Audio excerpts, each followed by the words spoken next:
Hi, good afternoon, ladies and gentlemen. My name is Rahul Binoy, and I'm the event head and your host for today representing ASMA.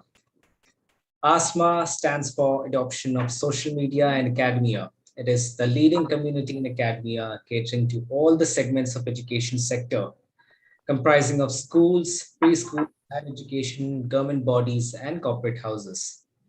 ASMA in itself is a knowledge sharing platform that helps to uncover the latest insights, anticipating future trends, and providing a transformative social media framework. Today's event, Global Leadership in Education, wouldn't have been possible without our partner, EduVacancy. It is India's first placement portal for the education sector. EduVacancy helps candidates in finding their dream job, thus making the recruitment process simpler and faster. This has been one of the most favorite platforms for both job seekers and job providers for finding new opportunities and recruiting talented candidates. Also, I'd like to thank our engagement partner, FMA Digital, and AI partner, Orion Robotics, for supporting this event. Now, with immense pleasure, I'd like to invite our special guest of the day, Dr. A.K. Singh Gupta, for a keynote address. Dr. A.K. Singh Gupta is the founder and convener of Higher Education Forum. He's a known teacher, researcher, and thinker in the parlance of higher education in India. He has a PhD in commerce and is a strong believer and votary of quality of education and passionate about improving the quality of education in India, benchmarking with global standards. Dr. Sen Gupta is the mentor of the newly established Bharatiya Vidya Bhavan's K.M. Munshi Institute of Advanced Studies. He's also the vice chairman of Bharatiya Vidya Bhavan's Navi Mumbai Kendra and is the promoter and chief trustee of My Retired Life Foundation. He has served as director and chairperson of finance area of SP Jain Institute of Management and Research and as director of SIES College of Management Studies. Dr. Sen Gupta is an avid researcher and writer with 6 books to his credit and more than 50 research articles in national and international journal. Thank you so much, sir, for joining us on this wonderful forum. Over to you for your keynote address. Singh Hi Gupta, sir. Rahul, would you take up with the sharing screen? Yes, absolutely, you can do that.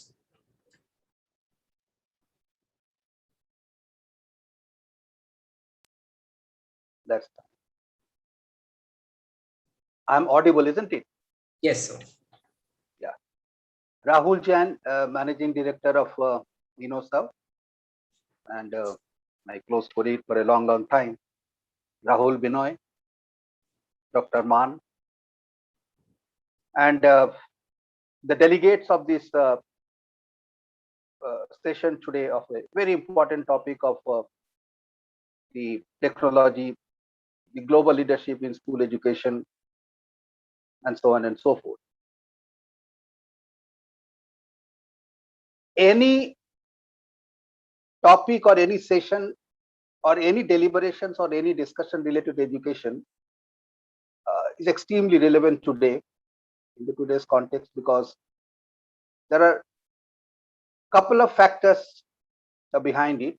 The one is, and the most important is, that there is a significant correlation, research wise, there is a significant correlation between the growth of education sector and the economic and the social development of a particular country.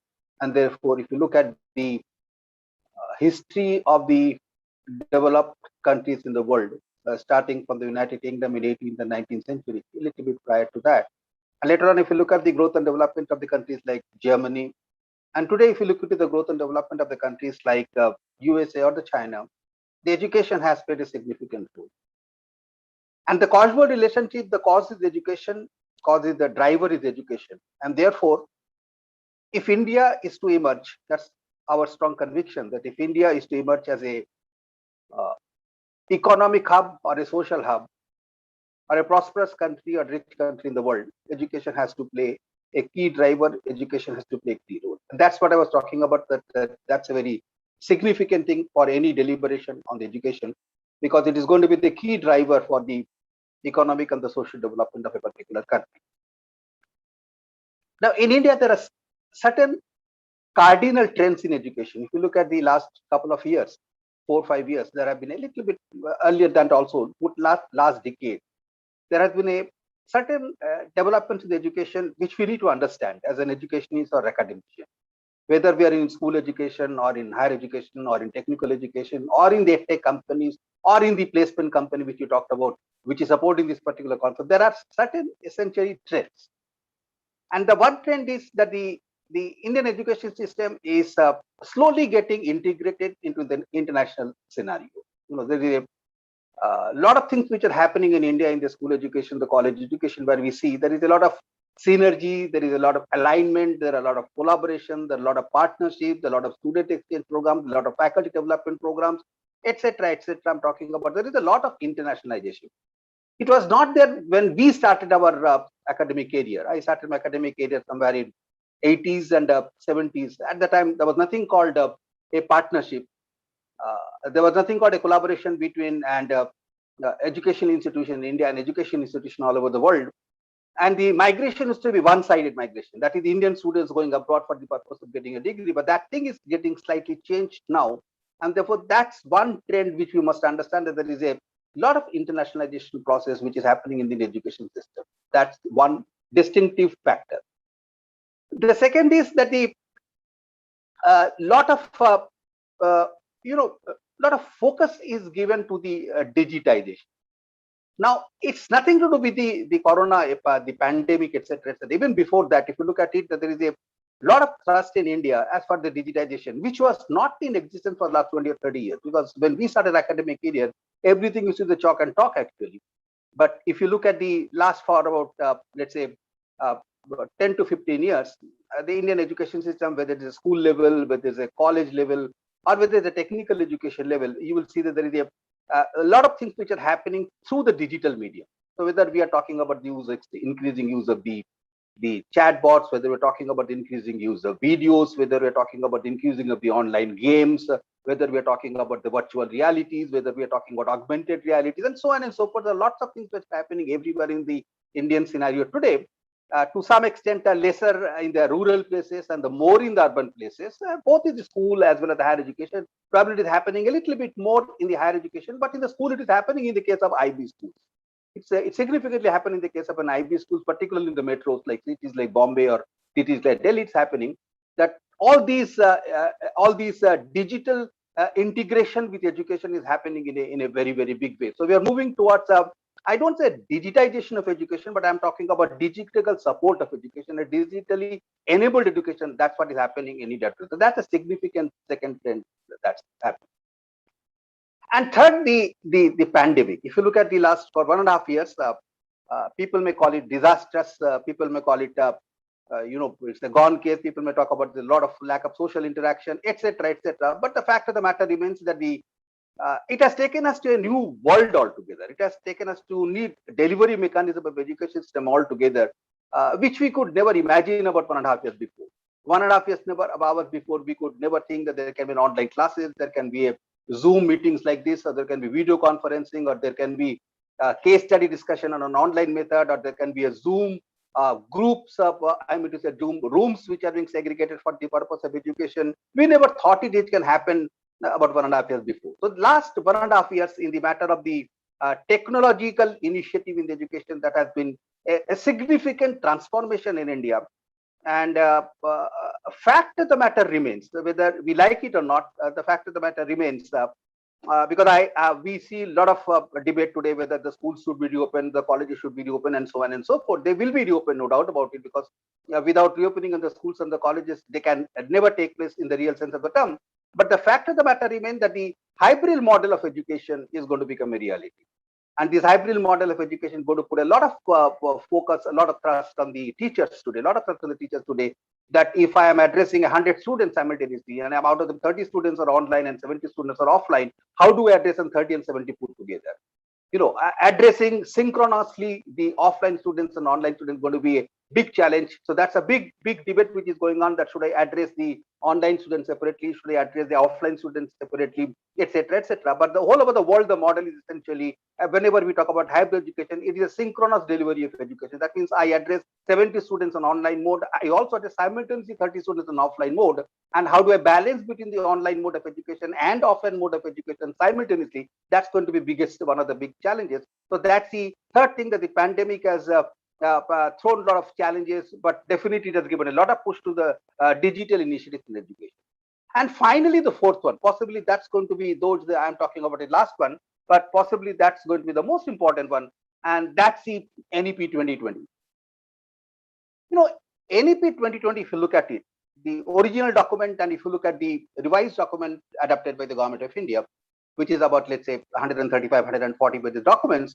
Now, in that 135, 140 pages documents, you will see about 80 to 90 pages, about 80 to 85 pages are a little bit less than, maybe 70 to 75 pages are dedicated to the school education. And the remaining portion is dedicated to the higher education, technical education, other aspects of education, and so on and so forth. That means the school education reforms have been given a tremendous amount of impetus about the NEP 2020 goals.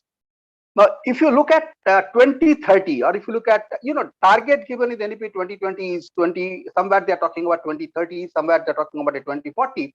It might be slightly delayed. It might be slightly delayed because of the pandemic, etc. Even it goes to, let's say, 2045. If you look at 2030, 2040, 2045, because even if the changes finally take place in 2045, we need to be prepared from today. We are talking today, but that a prepared stage has to be there 10 to 15 years, I'm talking about. If you look at the educational setup, let's say in the case of 2040, or if you look at the higher education setup in 2040, what is the major differences? The major differences is going to be that the Indian school education and the Indian college education is totally will be aligned with the international pattern. In international pattern, we talk about a child graduates from a school at the age of 18, and that's what exactly going to happen in 2020. NAP 2020, that whatever board you belong to, whether you belong to state board, whether you belong to CBSE board, whether you belong to ICSE board, or whether you belong to IB, whatever you talk about, essentially, it is essentially at the end of the day, it is going to be a 15-year of curriculum and the 18-year of exit route. That means a child is admitted in the school at the age of 3, the child will be exiting at the age of 18. So there total international alignment which is going to take place. So that's one significant change which is going to take place. The second significant change, and possibly that is going to be the path-breaking change, is that we are all accustomed to the silo method of teaching. So we are talking about, 12th standard, we are talking about the art student, we are talking about a science student, we are talking about a commerce student, we are talking about ABCD, etc., etc. That silo concept of specialization-oriented school education is going to be totally wither away, and therefore we will see actually there will be nothing called an arts 12th standard or science 12th standard. Nothing will be there. It will be actually a student graduating from a school. Just like in USA, the student graduates from a school at the age of 18 years, an Indian child will also graduate from a school at the age of 18 years, and the child will be equally proficient in arts, science, commerce, law, liberal arts, Indian culture, Indian languages, and so on and so forth. So we will be seeing a child, more of a holistic child than a segmented child. Now, why this is important? This is important actually, that if this is important for us actually as the teachers, because if you really want to create, today it's easier actually, because today if you look at 9th standard, 10th standard, 11th standard, 12th standard, we actually give a segmented education. Either we give a commerce education or give an arts education, we give a science education, within the science we give a mathematics education, give a physics education, we give chemistry education, and so on and so forth. But what is likely to happen is we are supposed to give all types of education together. That means it's a totally different type of educational approach which is going to take place in 2040 and 2045. Therefore, the entire methodology of the school, the curriculum at the school, of course, nothing has been decided that day, but I'm talking about the methodology of the school, the curriculum of the school, the teachers who are teaching in the school, they're going to be totally different than what we have today. So that's going to be a major change. First, I talked about the international alignment, and second, I talked about the 18 years of the 18 years of graduation, 18 years of school graduation. That's going to be a major change. The third major change in the school education is going to be actually that we have always talked about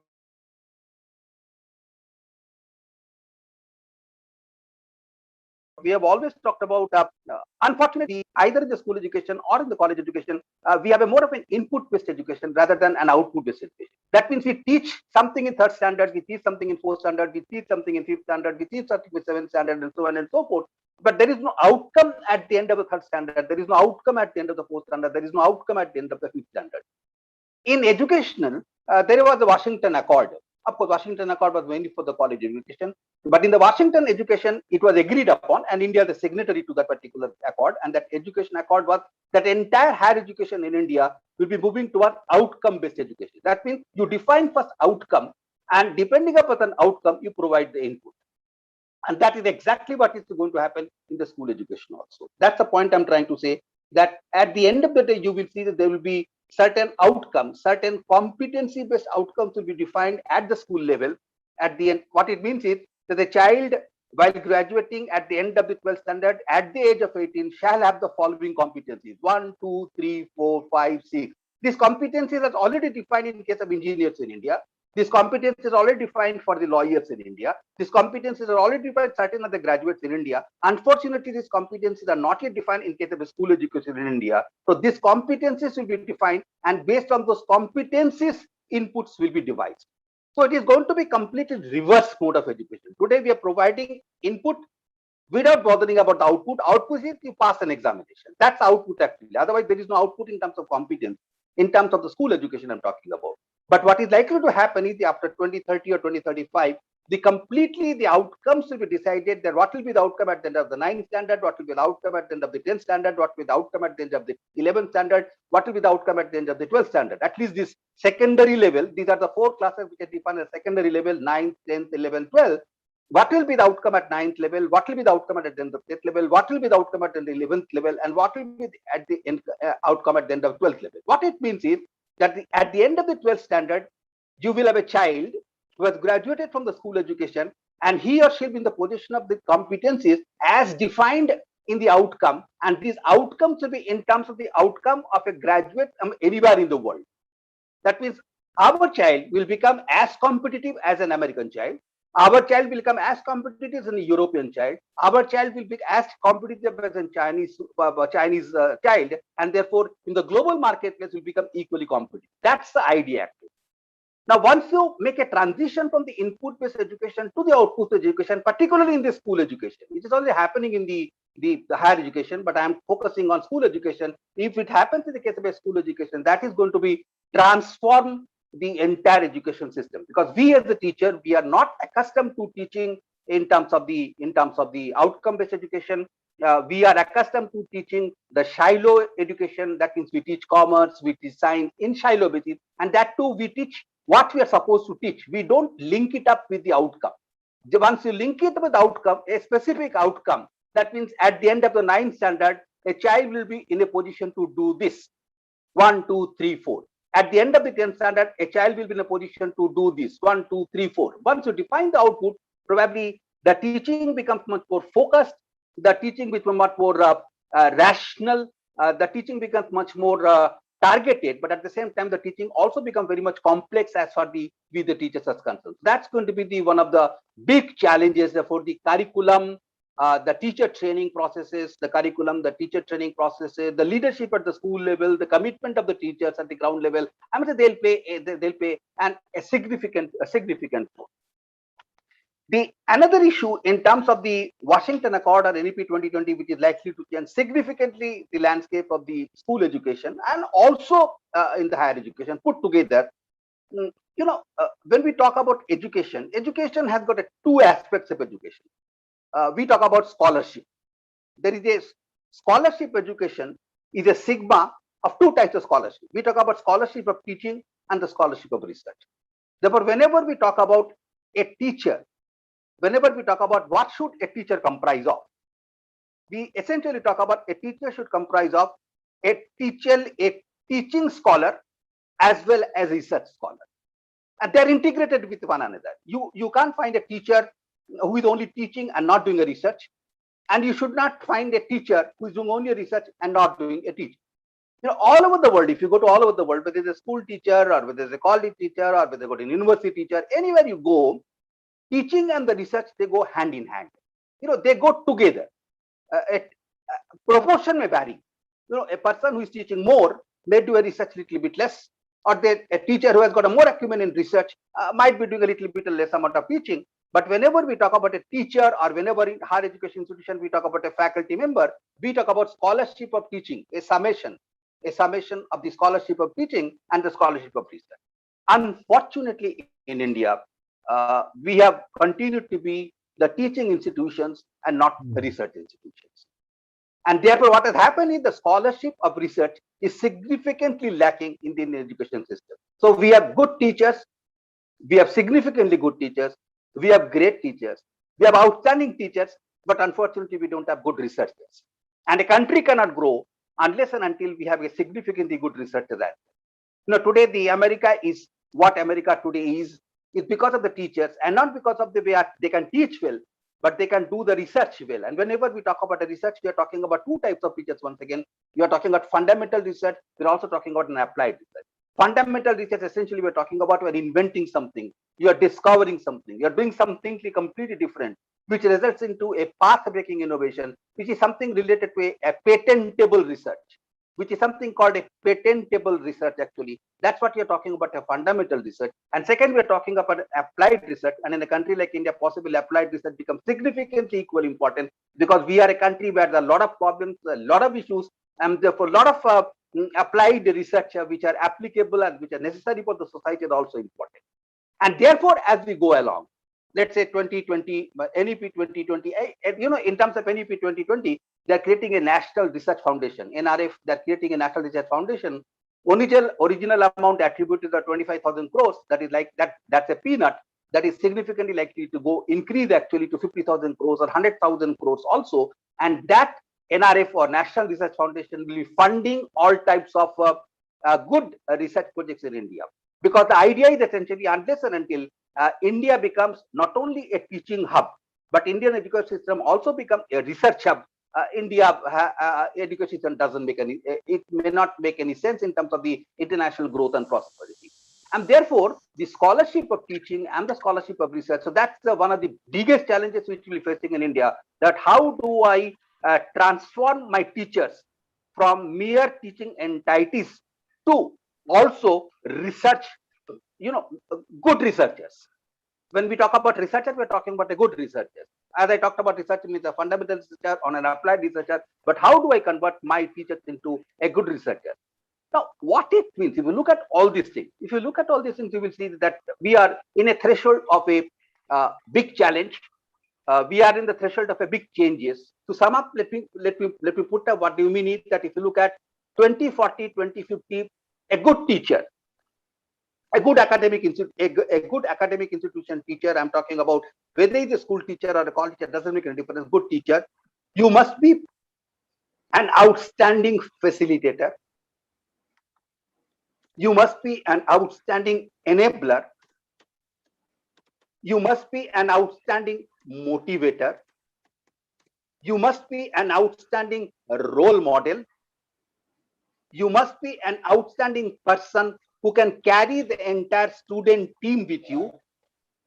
You're outstanding you can create a specific outcome-based teaching so that the students becomes actually good and employable in the society, not only employable in the corporate world, but employable for the society. That means you teach them the life skills. And finally, you become such a person who can create great amount of knowledge which you leave behind as a legacy of yours. You get substantive knowledge while you are in the teaching profession, so that the teaching gets augmented. These are the major qualities or attributes which are going to be of a teacher. Therefore, as the 5th September is coming, the Teachers Day coming, we always say that what is the message for the teachers in this thing? The message for the teacher is that any change in the education system will happen only if the teachers become the change agents. It will not happen to the management. It will not happen to the edtech companies. It will not happen to the digitalization, etc., etc. It will happen only to the teaching community. So, for any change which should happen, will happen to the teaching community. And for the teaching community to become the change agents or the facilitators, you must rise above the bar. Today, the bar is extremely low in India. So we need to rise above the bar. We need to rise above the bar, rise the bar above the international standards also. If you you know what I'm trying to say, that if you communicate with a teacher in America, or if you communicate with a teacher in let's say even in a country like China, you will see there's a lot of difference between us and them, and that means there's a lot of gap between we as the teachers and they are the teachers. So we need to bridge that gap, and NEP 2020 is an enabler to bridge the gap. And we hope by the 2040, possibly we will become one of the greatest education hubs in the world, as Nalanda and Takshila used to be there. Thank you very much for giving this opportunity. Rahul? Thank you so much, sir. That was such a powerful address. In fact, you have given the right start to the event. And your words have always been quite insightful and inspiration to all of us. Thank you so much once again for delivering this keynote address. Thank you so much, sir. Thank you. Thank you very much. Thanks, Lisa. Thanks. All the best to everybody. Thank you very much. Thank you so much. Moving on, I'd like to invite our second special guest of the day, Dr. Manpreet Singh. Dr. Manpreet Singh Manna is the Associate Professor and TPO at Sant Longowal Institute of Engineering and Technology. He is also the former director, AICTE, Government of India. He began his career as a lecturer at Sant Longowal Institute of Engineering and Technology. He has also worked as director of the Swayam MOC project and the Prime Minister's Special Scholarship Scheme. Dr. Manna has published nearly 140 research publications for leading national and international journals and has participated in conferences of repute. He is also the editor and reviewer of many international referred journals. Thank you so much, Manpreet sir, for joining us. Over to you for your keynote address. Thank you. Thank you very much, both the Rahuls, to inviting me here from ASMA, as I have a very old association with the ASMA. So whenever the invite comes from ASMA, without any delay or without any second thought, I used to say, yes, I will be the part of this, because it's a learning as well as to be connecting with the great academic world of my country through you people, because you are well connected with our whole Indian education community, whether I will talk school education, vocational, and of course the higher education. So you people are amazingly doing. I still remember the word I used when you started your ASMA TV. I said, this is the what it's going to be India needed, and you are delivering the true content. And of course, as Professor Singh, he's spoken over here. Otherwise, how difficult it is to have such a wisdom of words from such a great personalities. Because of you people, we are able to hear, we have to understand, we have to take this legacy further, we have to take this insights further to be implement. This is what the NEP is going to be say. We have to be keep our darohar, we have to keep our ancient values, we have to keep our great mentors with us. Then only we can move ahead. Fine. So in today's this discussion, I know that many great speakers are going to speak after me, and it is going to be in a very long way. I could see the gala of the speakers list. Technology. We are talking technology. I used to say TIE. What is that TIE? TIE is a technology in education. And it's a both way. We have to see technology in education, education in technology, both way. So I will go one by one, as you have given me 20 minutes, and in 20 minutes, I'm going to be collaborate the things, and I have going to be make the true path for which we are here today to discuss. Before COVID, scenario was different. Everybody was happy. They are going in a classroom, and there was a proper classroom teaching was going on, and it will be going on in future also for years and years, because chalk and duster is not going to be replaced or going to be discarded anywhere. Yes, of course, but at the same time, when this kind of situation arises, and what was the situation? None of the students initially could understand what's happening around. I'm unable to go to school, college. Later on, we started with some Google Classroom concepts, and we started with the Zoom meetings, etc.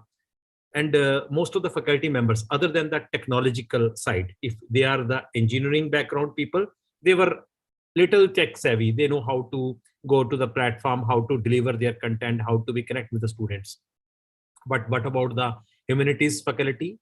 Or faculty of the other areas, because it's a diversity in our curriculum, diversity in our campuses. They were unable to connect with the students, and same with the vice versa. Students also, they were unable.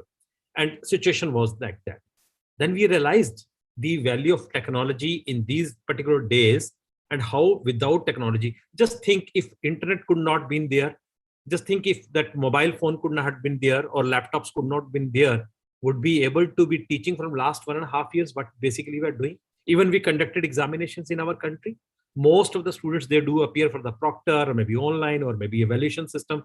They appeared for this, but it is not sufficient even. It was one, I can say, one was the basically for the time gap, transition period, we could make some arrangements. But from here, the learning starts. Today, in higher education institutions, all 60,000 plus institutions and 900 plus universities, we must have to have a digital infrastructure. Because same times Government of India through Ministry of Education, they have opened this digital delivery content through ODL, through OL. It means they are looking for the improvement in a gross enrollment ratio. You want to make a education affordable. You want to make a education accessible. You want to make a education with the quality conscience. And of course, you want to make a education with the equilibrium pattern. The curriculum of my institution should be curriculum matched with the top-notch institutions of my country, or maybe a global scenario. This can only be feasible or possible if we are going to have the digital infrastructure with us. Why? I'll tell you. Till 3 years back, it was my delivery to my campus. Today, my campus students are enjoying even IIT Kharagpur's, IIT Kanpur professors teaching because of NPTEL, because of SWAM. These are the platforms. And these are the platforms provided by Government of India, whereas the so many other LMS systems are platforms like Coursera, edX, many more. They are here to give at least one additional content to a learner, because in a class we have a fast learner as well as we have a slow learner. When you are a fast learner, you may not be complete your appetite from the one teacher who's teaching you for one semester. Of course, if I'm teaching for the whole subject, I should say, being a true teacher, I think I can't justify the whole subject I can teach with the same level of expertise. At least one or two topics I may feel sometimes it is my favorite topic, or some two topics I even myself, when I was studying, I have not taken care of these topics. I'll just give assignments. I just passed it to the students for the self-learning something. So for the fast learner, they want more than 100% because they are the fast learners. They are going to be the super brains of my country. Like they will qualify UPSC exams. They will be the top corporate also. How do we have another additional platform for them? Additional learning tools for them? There, the technology plays a very vital role. Through technology, without going anywhere away from home or campus, they can bring the best content delivered in throughout the world through these kind of platforms. This is the one part. Now I'll come to the slow learner side. Slow learner is a slow learner by virtue of maybe some physical disabilities, or maybe some other kind of disabilities, or maybe some other kind of pressure in the family, something. He could not grab what exactly the teacher delivered in 60 minutes of class. And there is a no revision. There is a no retake, because the faculty will keep moving to complete their curriculum. End of the day, they have to conduct the exams, and there are days are fixed. During this particular 180 days, you have to complete your syllabus. You have to complete your evaluation. You have to complete the semester. And faculty has to move on. But the slow learner gets stuck up. And where he go to get for some kind of reinvention, revision, re-editing, and of course, relearning. That time again, these kind of platforms do come and play a very significant role. And this is going to be now in India for most of the school education as well as the higher education. Okay, this is respect to the teaching and learning. What about the outcome-based education system? We talk about the outcome-based education system, and based on that, we have the Washington Accord signed, and that's why we have a NBA, we have a NAC, these kind of bodies, the autonomous bodies. They are going to evaluate your accreditation. They are evaluate your complete teaching, learning process, evaluation process, recruitment process, all kind of things. Then we have to put our rubrics. We have to put the actual data of the students before the accreditor. Sir, this the stuff we received. This is what we made for the country India. What is the graduate outcome? What is going to be the learning outcome? So learning outcomes with the attainment levels. In a class, when you are giving a one subject, you must be conducting one paper or two papers, maybe of 10 questions or 12 questions. Do you think you could evaluate how great he can be a tomorrow's social leader, a financial leader, or maybe a political leader, or maybe a sportsman? What about the other attainments? There are around 50 to 60 different attainments, like punctuality, regularity, of course, their emotions, of course, their behavior, their aptitude. These all capturing cannot be done through a physical teacher in a class with 100 students. Sorry, because we have already a very high curriculum we are delivering. Same time, the artificial intelligence enabled, ICT enabled classrooms, and with this type of tools, like we have now Google Assistant, we have a Siri. Now we are including them in our regular teaching and learning because they are capturing lot many your doubts, queries. I'll give you a simple example. Today I was in a class, and if I'm a student of ASU, Arizona State University, I must be carrying Alexa with me. What Alexa is doing? Alexa is listening what exactly I'm listening in the class. I came to my home, I came to my hostel. I just want to be get the repeat what exactly my teacher was talking, because I was making a note. Sometimes it got skipped out, or I could not catch at the time, maybe my mental status or something. That Alexa will repeat what exactly. And I'll ask to Alexa to even translate it in my regional language, in my native language, because I could not catch that level of English maybe. So what exactly the teacher was teaching, the great technology in the class. But I want to make notes. I want to make it learn. So Alexa will help a lot to make you even translate it. And even some web references. Alexa will open some kind of a discovery, some kind of article, some kind of relevant material. This is what technology. And technology is already there. If we can use a technology for just video games, games for which they got addicted, they are going to be just play day and night. Today, if you see the data in a Google, many of the youngsters, they are not coming out from the rooms from the years and years in Japan, I came to know, because they're so much addicted with the games and they're just playing the games. And if the parents will say to stop the internet, I think they will do something. This is what. At the same time, if the same technology, rather than giving this kind of addiction, if you will bring in an education system, where to give a supplementary, where to give additional content or a readiness or capacity building, I think it is going to be a play a very image. Now I'll come to the another level. When I'm a teacher, I have 100 students a class, I'm going to set one exam, for 6 or 10 questions. Do I bother to be inculcate the proper Bloom taxonomy reformation for touching all the level 1s to level 6? I think I need a help of someone. Who's that? Of course, if you have a question bank of maybe more than 200 questions and you have a proper technology with you in your system, I think you can design a very good question paper, which is a very balanced question paper, which is going to touch from the level 1 to level 6 of the Bloom taxonomy. And it would be a very partial free question paper coming before my learners to be appear on this, where the technology, end of the day, is the teacher only who decides the questions. End of the day, he's a teacher only who's going to evaluate the answer sheets. But teacher needs some this kind of a technological interventions, technological assistance to be make it for the volume, because we are looking for the gross enrollment ratio from 28 to 50% in the gap of 8 years as per National Education Policy vision document. So based on that, it cannot be possible if we have the same, because till date, although the gross enrollment ratio is so less, still we have the shortage of faculty. I don't want to say here that we are going to replace the faculty with the robots. No. Robots should not be in the class. There should be a proper human interaction in the class. There should be a proper mentor. A physical teacher should be present. But teacher can be made with the digital mindset, with the technological savviness. So that, because today's the learner is totally a screen savvy. They prefer everything on screen, maybe on a laptop, maybe on a mobile, maybe on an iPad. So keeping all these parameters in mind, we have to make our teacher as a digital teacher. Come to the next level of this. After 3 years, when your campus decided to go for the next level of achievement, what is that? Sir, we are going to apply for one kind of accreditation. What exactly we need? We need so many reports generation for last 5 years or 3 years. What kind of new augmentation took place?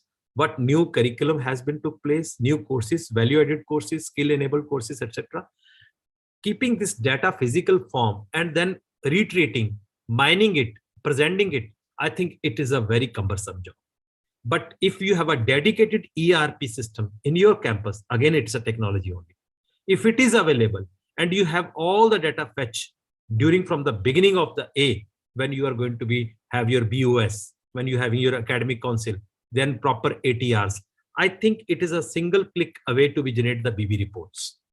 Otherwise, half of the time in the institutions, the faculty does the clerical work more to be compiling a data, to compiling the figures. And sometimes we do manual practices, manipulation also do comes. When it is a complete through IT tools, I don't think manipulation can be so easy. Although manipulation can be anywhere, but it won't be so easy because digital footprints cannot be deleted. So in that way, I think we can assure the quality with the true level of record keeping and record presentation as well. And the faculty will have a sufficient time to be put more on to be enhance their knowledge or get the more trainings hands-on to be delivered in the class for the new edge cutting technologies. Because when we studied ourselves, we were in the different level of education. The curriculum, what we studied, we are not delivering today. It's altogether different. But we don't have to do the re-engineering. We can't afford. The teacher can only have some sort of refresher courses, induction programs, not more than a 1 week or couple of weeks. And do it justify until unless you have the lifelong learning system. So personalized learning can be done through this technology. Suppose I'm a teacher, I'm teaching something in a class. Before going to class, if I'll watch something, content through my laptop, through YouTube or through this kind of LMS platforms, I think it is my personalized learning. A same kind of attitude can be developed those wants me to be keep their role model. They feel if my teacher is so much connected with the technology and is a learning in that sense, I think we can take it to further. Just see smartly in an NEP what they have decided. ABC, Academic Bank of Credit, they have decided multiple entry and exit formula. Why so? Reason is very simple. After 1 year spending in a campus, if student understand that my rest of the learning, which is a different level of learning, for which I do not require the conventional teaching and learning, or I want to change my campus even, he or she can go. Otherwise, he has to be stay 4 years in a one campus with the same conventional way of a curriculum. With this, the campus will also become ready to be accommodate this level of students. Those wants the latest technology, recent learning, recent trends, and of course, then they can carry their credits. If student completed 1 year in one of the college in Delhi and he wants to pursue the second year in somewhere in a Bangalore, I don't think there is any hitch, because Academic Bank of Credit will give this leverage to the student. You carry your credits, what you earned over here, and you can accumulate it and you can reproduce it over there. So that whenever you are going to get graduations, end of the day with the 160 credits, you will be. With this kind of transformation, I think we are going to make all the institutions in the equilibrium level. Those institutions will not cope up with the equal quality of education delivery. Of course, they have to miss the train. The reason is very simple.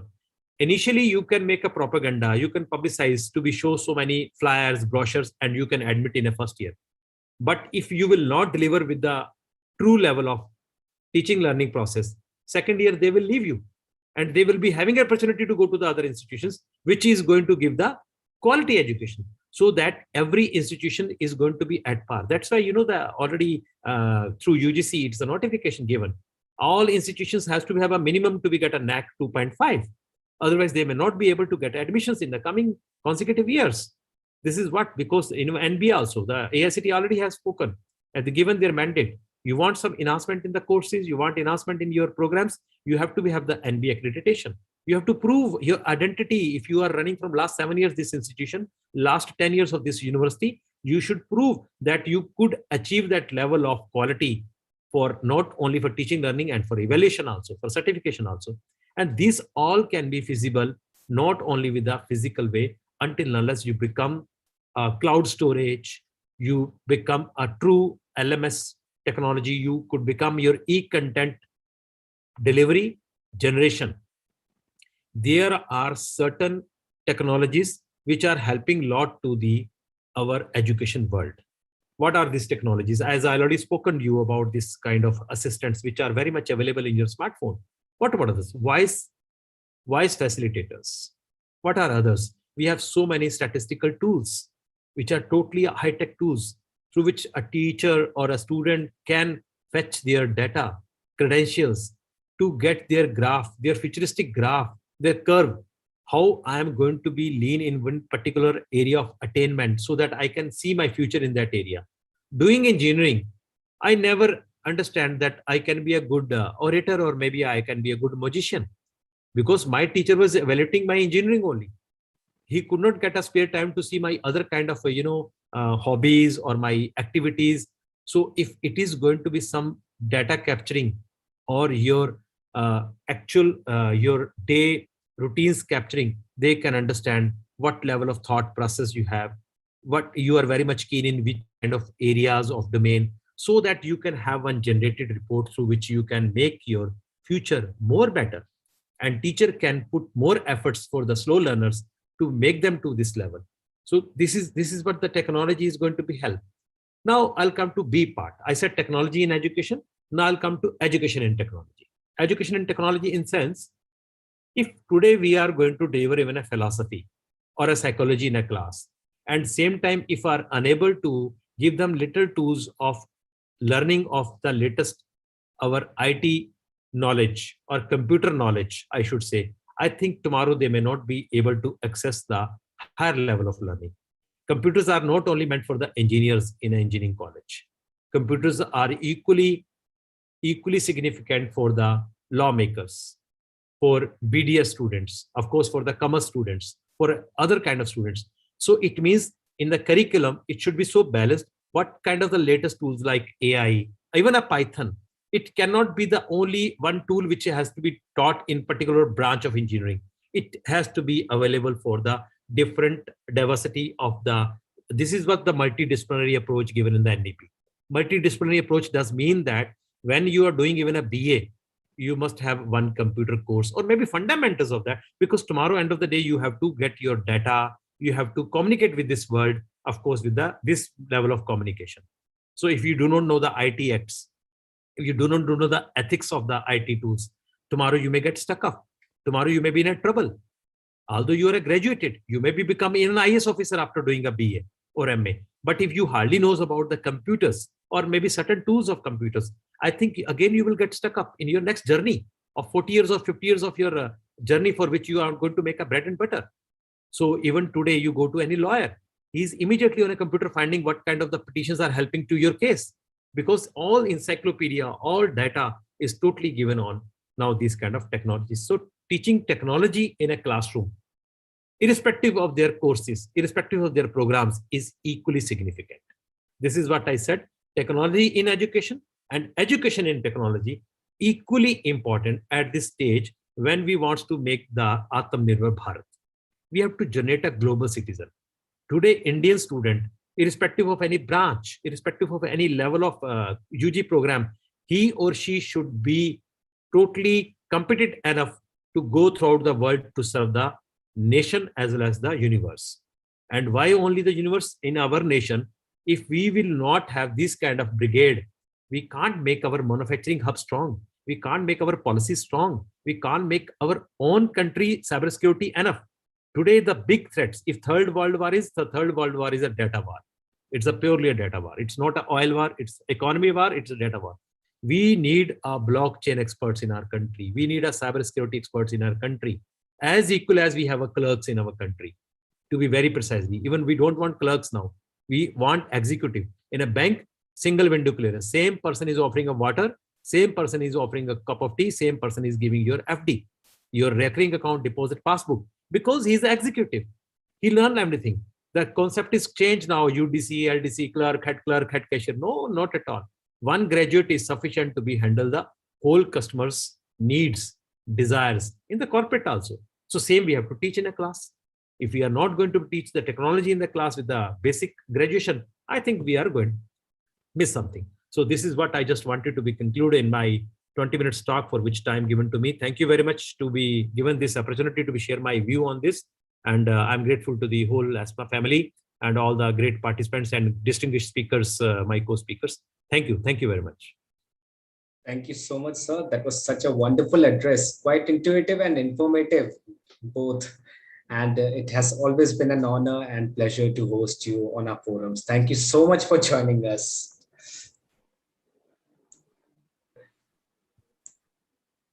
Now, before starting the panel discussion, I'd like to invite Mr. Nitil Gupta. He's a serial entrepreneur, public speaker, career counselor, edtech expert, international admission consultant to give a small industry presentation. Over to you, Nitil, sir. Yeah, thanks, Rahul. You know, I am here on behalf of EduVacancy. It's one of the unique recruitment platform in the country catering only the education sector.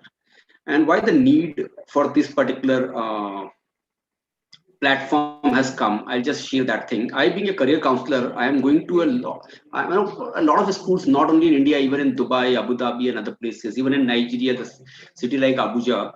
So what exactly happens is once I complete my job over there with the students, when I go to the principal's cabin, he or she, whoever is there as a principal of that school, they are so excited to discuss with me not only about the future of the students, but at the same time they ask me, "Sir, you go to so many schools. Can you give us good teachers? Can you help us out in developing the skill set of our teachers?" So then I realized that the teaching is something which is very different from the other professions, because here the teacher needs to be not only well equipped with the subject knowledge, but also at the same time the delivery mechanism also is very very important if he or she wants to connect with their students. So that is one thing. Then second thing is, I, being a serial entrepreneur, I started an education technology company in 2013, and I even raised private equity for that particular company in 2017, and I luckily sold it out before the pandemic in January 2020. So that time also I seriously faced that problem, because the reason I was having more than 100 employees, and the technology people, especially the people those who are there from the technology background, they don't want to come to an edtech company. That is a common culture in the country. They want to go to a software company or want to go to a good product company, but they don't want to come to an edtech company. Thanks to Byju's and others, I think now the edtech is also one of the sectors which people are recognizing and ready to join. But still the talent to get into the edtech segment, especially the technology talent, is not that easy, because they don't want to come down to a product company, especially in education segment. So that challenge was also there. And the third is, like, when you talk about India, especially, it's not only the formal education. I'm not saying that only the formal education. Formal education is one part, but I think at the same time, informal education is also something very very important now in a student's life. He cannot think of his life or his career without informal education. He can be there in a top school or can be there in a top college, but at the same time he's going to be there with the informal institution also to prepare for his entrance exam or to prepare for some job or some entrance for the job or other things. So I think that at the same time that is also one of the key areas. And when I visit these coaching centers as a speaker, especially the top ones in India, in Kota and other places, their founder directors or the managing directors of those companies, they ask me, "Sir, are you in touch with good teachers?" Again, the same problem. Getting good teachers or getting good employees for the education sector is something which is a serious concern for the most of the school directors and most of the founders in the different education institutions. So what exactly EduVacancy is and what exactly they do. And then second thing is, I think for the last 4-5 years, I'm observing even Times of India, Ascent and other newspapers. What I see is 60 to 70% of that is occupied by not the BFSI sector or IT sector or other sector, but it is education sector. They are in need of director, registrars, teachers, faculty members, and a lot of other jobs that they are looking forward for. So what EduVacancy is all about, a meeting place for employees with the employers, and as well as at the same time, even the freelancers. A lot of good people, those who are working in the corporate world, they really want to go to the management colleges or the technology colleges and share their experiences, the industry experiences, because we know that industry institute interface is something which is very, very important and the key element nowadays for students to grow in their own field. So I think they need to know what is going on in the industry apart from learning the books, apart from learning from the theories and from the other concepts. They need to really know where the world is heading towards, and that is only possible where they will have the industry exposure with good industries, maybe in the form of internship, or maybe the visiting faculties coming from these industries and explaining them what is going on in the industry. So that is something which is very, very important nowadays. So what EduVacancy is trying to do is, EduVacancy is trying to connect the employers to the employees as well as to the freelancers, those who want to come as a visiting faculty or those who want to come as a content writers to the institutions. Even not only the institutions, even to the publication houses also, because they also need good content writers. So that is what EduVacancy is doing. I just take you through the few features of EduVacancy so that all of you will come to know what EduVacancy is all about. The first thing is very simple. There are people in the education sector. What we have done is we have developed a process so that they can get placed in better institutions. At times you'll find there are so many good talented teachers there in tier 3, tier 4 towns or tier 2 towns, but they don't know the opportunities are there in tier 1 or tier 2 towns, so they are unable to apply there, although they are talented. At the same time, the employers are missing out them out, and at the same time, they are also missing out the good employers. They are talented people because you see most of the institutions, what they do, they release the paper ads in the local areas only to get the good talent, or they rely on the platforms which are already available, the existing platforms, which are generic in nature. Because if we talk about the existing platforms, most of the platforms, they are not only getting the education sector, they are getting the other sectors too, like BFSI, IT, sales, banking, every sector they are catering. So hospitality and other industries also. So I think it's very difficult for them to focus entirely on education segment per se, and that is the reason I think EduVacancy is there. So the process is very important. Last is the placement, so that we can place them to the good institutions. So the employer should also get good employees, and at the same time, employees should get a good employer. It's a vice versa. Now, I just take you through the features of the EduVacancy platform.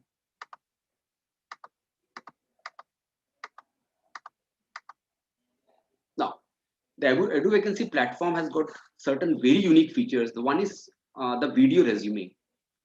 Because we know that we are in the education industry. At times, the printed resume looks very good, but the candidate, when he comes in front of us and we give him some demo to give some demo lecture or something, then we realize that his communication skills or the eye contact and a lot of other things are not so good.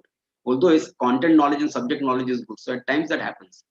So our idea is very clear. Apart from the printed resume or the PDF resume, they should also upload their video resume talking about themselves or talking about any of the their own teaching methodology or their own way of handling the things. So that can help the employer to understand them in a better way.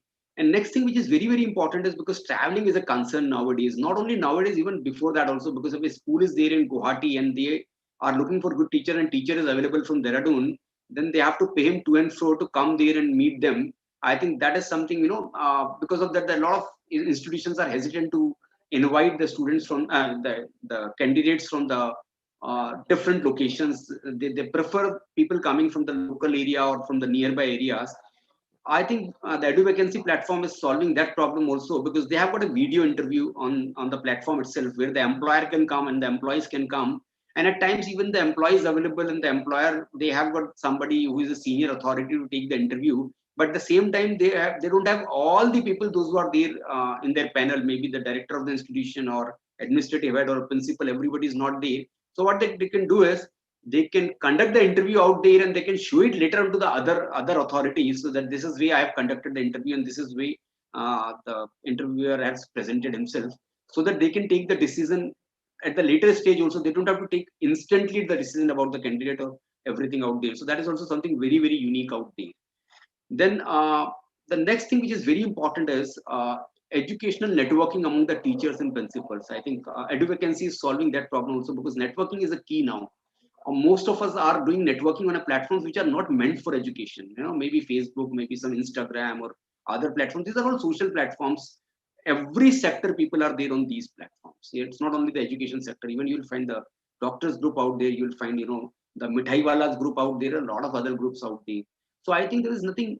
There is not a unique platform for networking of the education people only. And I think I'm happy that the recruitment platforms are trying to solve this problem. One of them, which is I think recently has become a unicorn in the country, is apna.co, which is basically for a blue collar jobs in the country, and they have grown big because of the networking concept for the blue collar jobs. So I think the similar way for educationists and educational talents, we have created a networking group out there on the platform so that they can network with each other, they can discuss their concepts and the other things out there.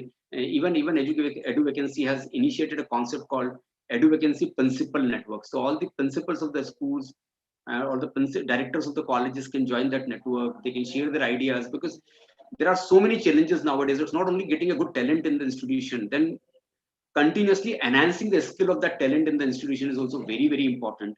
And the next thing which is very important is retainership, the retaining that particular talent in the institution. That is also becoming a very, very tough task for the institutions nowadays.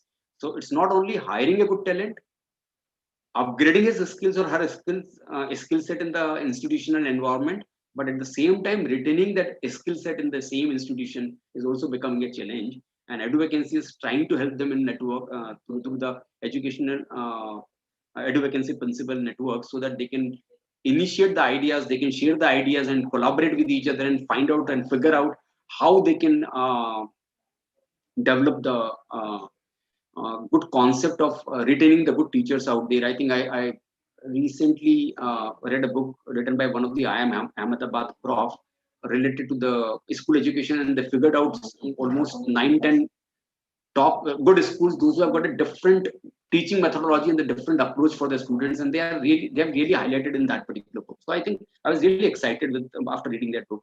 So I believe in that this is something which the principals can always share with the other principals, and they can develop some kind of a strategy to retain the talent or upgrade the skills of the talent which is already available to them. Now, so I think the services which Edu Vacancy provides is sole platform for all the three groups. Video resumes is there, video interviews are there, and it's very cost effective. As we already discussed, releasing a paper ad, you don't have to do anything, you don't have to give it to and fro to the teachers or the employees. So everything is going to be there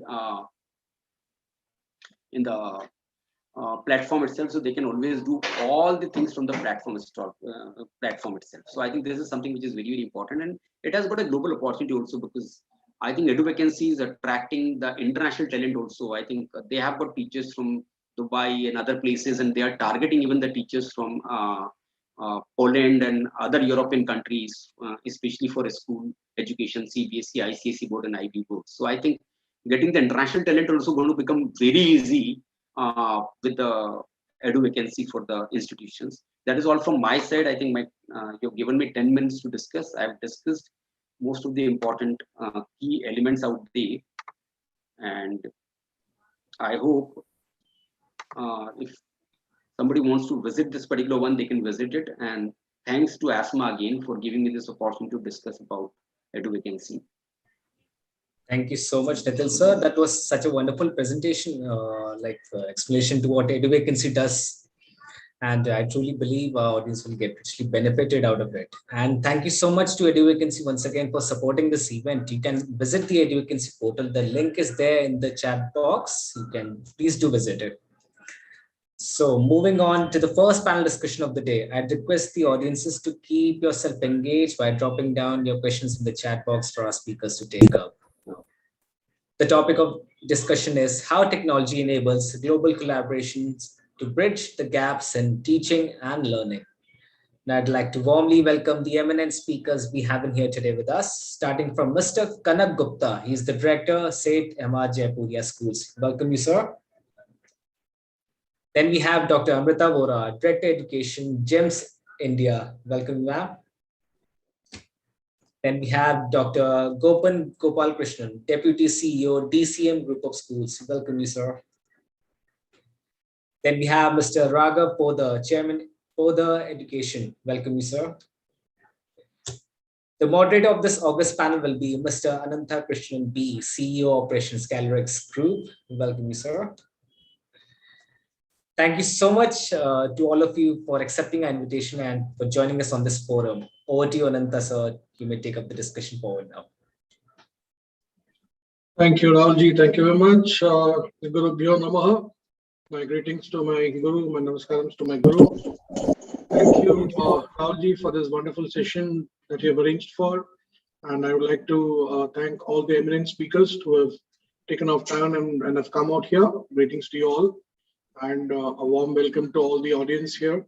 Thank you very much for taking out time and being here. Thank you. So the topic is very relevant in today's date, right? How technology enables global collaboration to bridge the gaps in the teaching and the learning forums. So COVID, which shook the country, which shook the world with a great velocity, has given us some level of good things, which probably took up shape, and the industry caught it very well, right? So a lot of disruptions that the COVID brought in for the education industry. The educators were caught unaware. We all, in a matter of about 7 working days, had to change gears, and from a Maruti 800, we all became a Ferrari, and that's how the the new initiative into the foray of education using technology really started in this country. Having said that, technology has also changed the dynamics of the the world in terms of reshaping learning and bringing the anywhere learning to be a reality. Right, the far emergence of innovative tools that have bridged the gaps between the learners and the providers of education. Right, institutions being brought closer. The global gap between the continents and the countries have really come down, and a lot is happening in this sphere. So the best part about today's session is the speakers are from eminent industry schools, the group, the chains, the leading ones in the country. The first question that I would like to call upon is for Mr. Gupta. Gupta ji is a good and dear friend, long-time friend from the MR Korea group of schools. He has some interesting factors that he would like to share, so I'd like to be very specific to the questions that I asked for him. Ji, if you can kindly help us with what are the important areas in which schools can collaborate with others in the world today, right, to make the learning more globalized. Right. Anandaji, thank you so much for inviting me on this panel, and it's an absolute pleasure speaking to you and our other friends. Everyone's here, and it's always good to connect with good educators. It's a very interesting question that you ask as to what can schools do when it comes to global collaboration. Now, you and I have spoken about this many times. I personally am like a big believer in technology. I do genuinely believe that the technology is not just an enabler, but it's going to be one of the processes taking us forward for breaking boundaries, providing access, for making education more democratic is what I feel. I work in tier 2, tier 3 cities primarily. I genuinely believe that the bulk of the growth comes from these locations, and the aspiration level that the students, parents, teachers have at these locations is absolutely tremendous. Now, while we were working, in these locations, what we realized was that technology was not the end-all and be-all, which is a very interesting thing. It became just the tool by which you were taking the pedagogy into the classroom, ensuring that the learning never stopped. And I believe that as educators, the fraternity did wonderfully well over the last 18 months. And kudos to the teachers. I mean, the way they have stood up and faced this challenge. The other value add, Anandaji, that I thought was that all schools have started collaborating so much. Be it sharing of resources, be it sharing of ideas. This is working out for me. This is not working out for me. To be vulnerable is a very important trait as a leader, as an educator. COVID has ensured that we're all displaying that. Now, as to what can we do further on, let's not look at technology only as a tech tool or as a science tool. Technology is a platform. You and I, we've met at 1001 conferences, but we are still talking, and our conversations are richer, if not anything else. So let us look at as to what more can we do. And I for one, I'm trying to move away from the stereotypes as well, Anandaji. There's a lot of talk about the smaller cities not having access to technology. Now, I'm just going to flip this on the other companies, the other industries, right? Like if you look at Amazon, if you look at Flipkart, fair enough, these are very large companies. Let's look at, say, a Bombay shaving company. Let's look at a Momsco. like a bulk of their growth has come from the smaller cities. Now, parents who would be our consumers are using these websites, they are using these apps for their daily needs in these small cities. So if you provide them good learning opportunities, research, access, if you provide them projects, if you provide them learning beyond classroom in the smaller locations as well, that works wonderfully well. I think this is where educators need to collaborate. Not only share best practices, share resources, but also for exchange of projects. I think the the learning part can be taken care of by technology. It's the social skills that our kids are missing out on. And it's going to be an irresponsible travesty. It's going to be an irreversible travesty. And I believe that if, as educators, we can provide that exchange and collaborative learning atmosphere right now using tech, that'll be our biggest contribution, Anantaji. Lovely, lovely. Very, very well said. Making education more democratic. Aspiration levels are high and tremendous, so you need to really make use of these aspirations, collaborations, and sharing of the right resources with the right kind of people. Do not look at technology just as a science tool. What more can we do? We need to get into it. If the opportunity is provided, it can be used well. Very, very well said. Very apt for the discussion, sir. So taking this on further, I would like to invite Mr. Raghav Poddar. Raghav Poddar, sir, is the chairman of the Poddar Education Institutions, a good number of institutions that they run across the country. And they are known to be disrupting, bringing a lot of disruption into the education industry on a very regular basis. So, sir, I'm sure during the last 2 years and the years before that, you have introduced a good number of new technologies and new practices across all your institutions.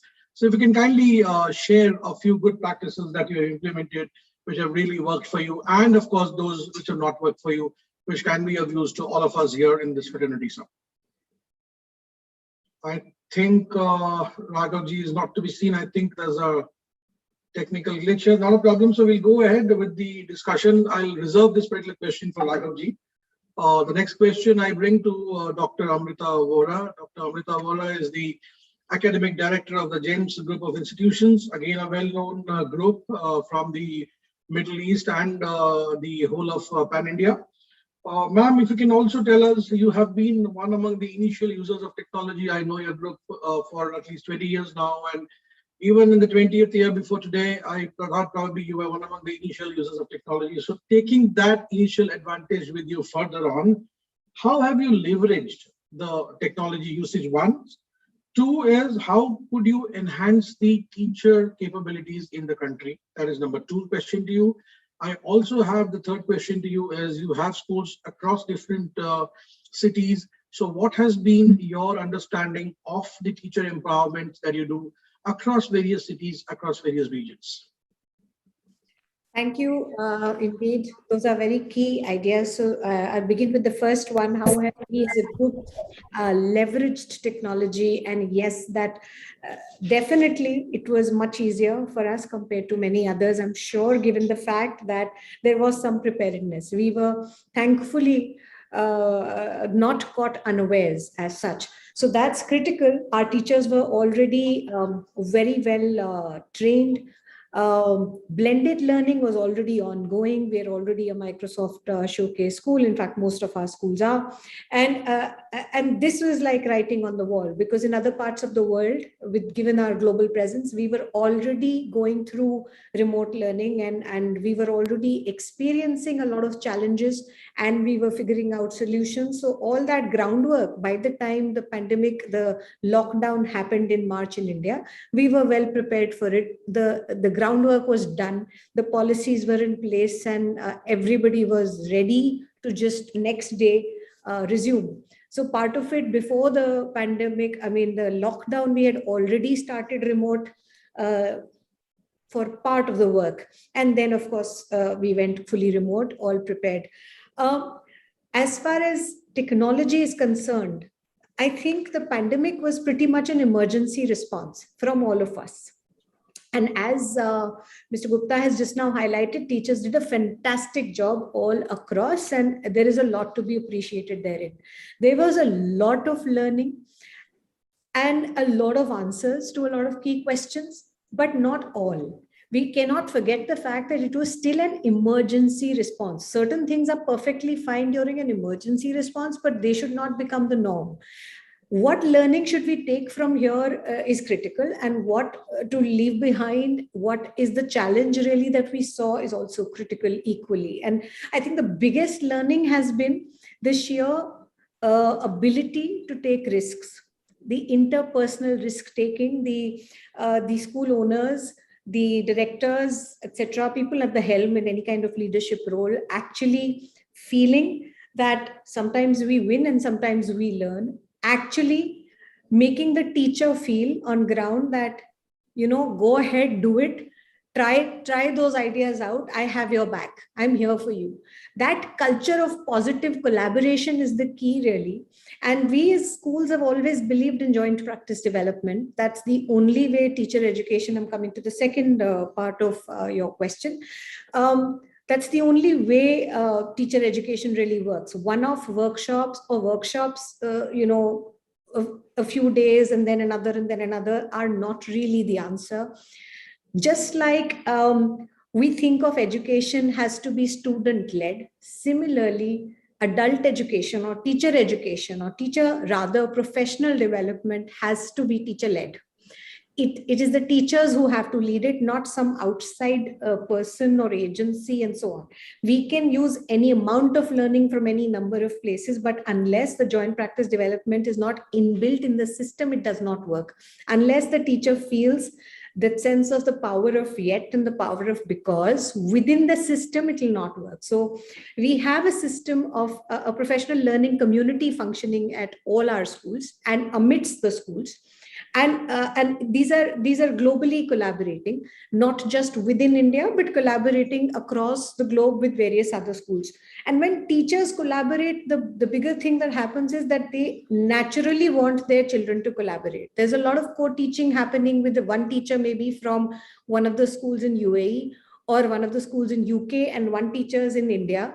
And they are collaboratively planning a lesson, they're delivering it together, they are discussing thereafter, okay, what went well. The reflective practice is critical at everything we do. So what went well, what did not, what could I have made better? There is peer observation, which is part of the system, and teachers, according to that needs analysis, decide, okay, this is where we are faltering, this is what we need.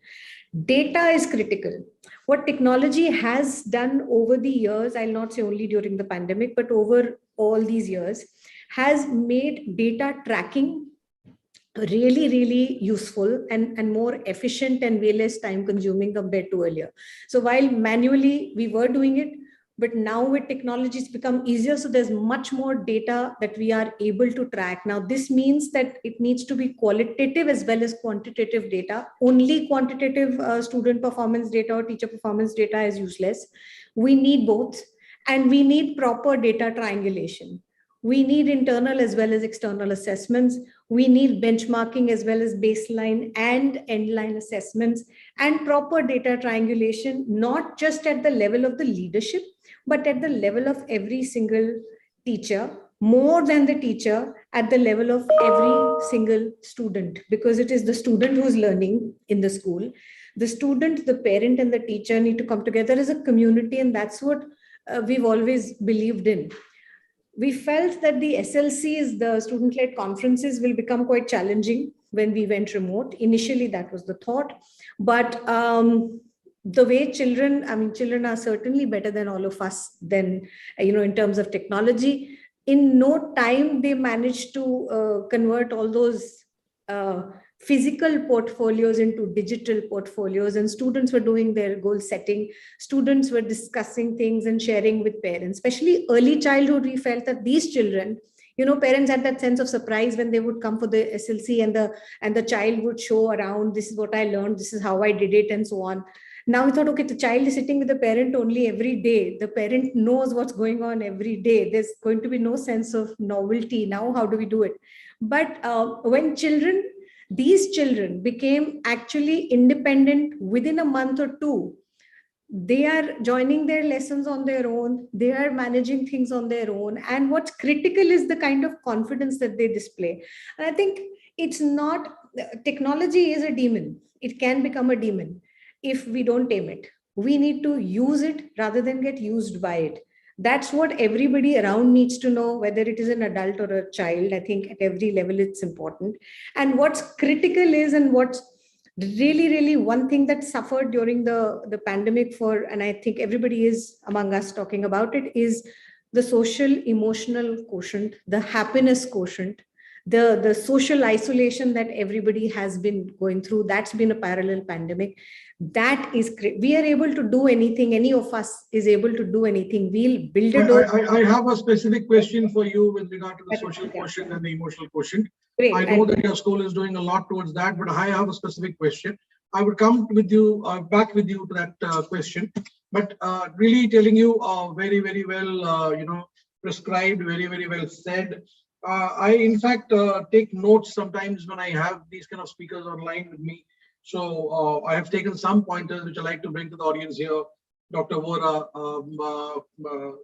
academic director of the James Group, says, well-trained teachers, of course, they had blended learning with Microsoft School in place. They already had. Pick the right kind of learning is very, very important. The ability to take risk either by the teacher, the school, or the management is again very, very important. That's again very, very well said, ma'am. Joint practice development or adult professional development program was built into place in the schools that they lead. And this has to be a teacher-led program and not an external agency-led program. That's again something which you have said very well and apt, because we ourselves in our schools have seen that something that we do inbound, something that we do through our own leadership team works wonderful and works fantabulous, rather than calling somebody who really doesn't know what is in it for you and what you really need at that hour, at the time, right? So that's again something you said very well. Teacher collaborating with the kids naturally happens if the teacher collaborates with the teacher. That's again something which is very, very apt to the situation today. Data is very critical. I truly, truly, truly agree with what you say, both quantitative and qualitative data. Proper data triangulation at the level is very important of every single teacher and student. That's again very, very well put. And lastly, you said technology is a demon. If we do not tame it, it is going to create problems for us. Super, very, very well summarized, ma'am. Thank you very much. I'll come back to you with some social and emotional quotient questions. Before that, I'd like to take this talk further to Dr. Gopalakrishnan. Welcome, Dr. Saab. Dr. Saab is the Deputy CEO of the DCM Group of Schools, again, a chain of leading schools in the country. Dr. Saab, what I would like to ask you is, how can technology help to create real-world experiences that can help the students to understand global complexities and find solutions to these challenges? I had this particular question reserved for Anirudhji, because I know he does a lot of experimentation in this regard. So I'm passing on this question to you, sir, with all due respect, sir. Right. Thank you very much, Mr. Ananthakrishnan, for giving me this opportunity. So first of all, before I start, I just want to very quickly say that our CEO, Mr. Gupta, so he was supposed to talk in this session, but he got an immediate appointment for immediate meetings, which he could not deny. So I'm representing DCM Group of Schools. So the question that you asked me is about how we can frame the education in a global perspectives. So in my view, I'll start just with a quote from what we all learned since childhood. Vasudeva Kudumbakam. This is a Sanskrit term that we have learned, and also in English class we have heard Shakespeare's quote that the whole world is a stage. So they all refer to the globalization that we are talking about these days. But the globalization, in my view, in my point of view, there are two aspects: the theoretical aspects, where you plan what containing all these different cultures and everything into a singular form or singularity. But there are a lot of obstacles when you look into the cultural, geographical, or linguistic differences. So what can bring people together? Certain areas that is absolutely it's not possible or very difficult. There are certain areas where it is fairly easy. So in my experience, my own personal experience and my outlook is that education, as well as higher education, especially university level education and research, are the two fields where we can see a global collaboration without much problems. People, communicate each other, they understand each other. Because if you think about the modern education, the science, the mathematics we learn, whether a child in Japan or in Germany or India or US, we all learn the same mathematics. We all learn the same science concept. There is no different science for Japanese students and different science for Indian students. So globalization in education is already there. It had already been there. But how we, deliver this, the curriculum delivery or the interaction with the students, it differed. The way Japanese students are being taught, the way Indian students are being taught, and we are always, we self-criticize ourselves for years, but without any solution so far, is that our system is mostly exam-centric and mark-centric. And do we have any solutions? Nobody's coming up with it. I mean, there are solutions, but it is not seen.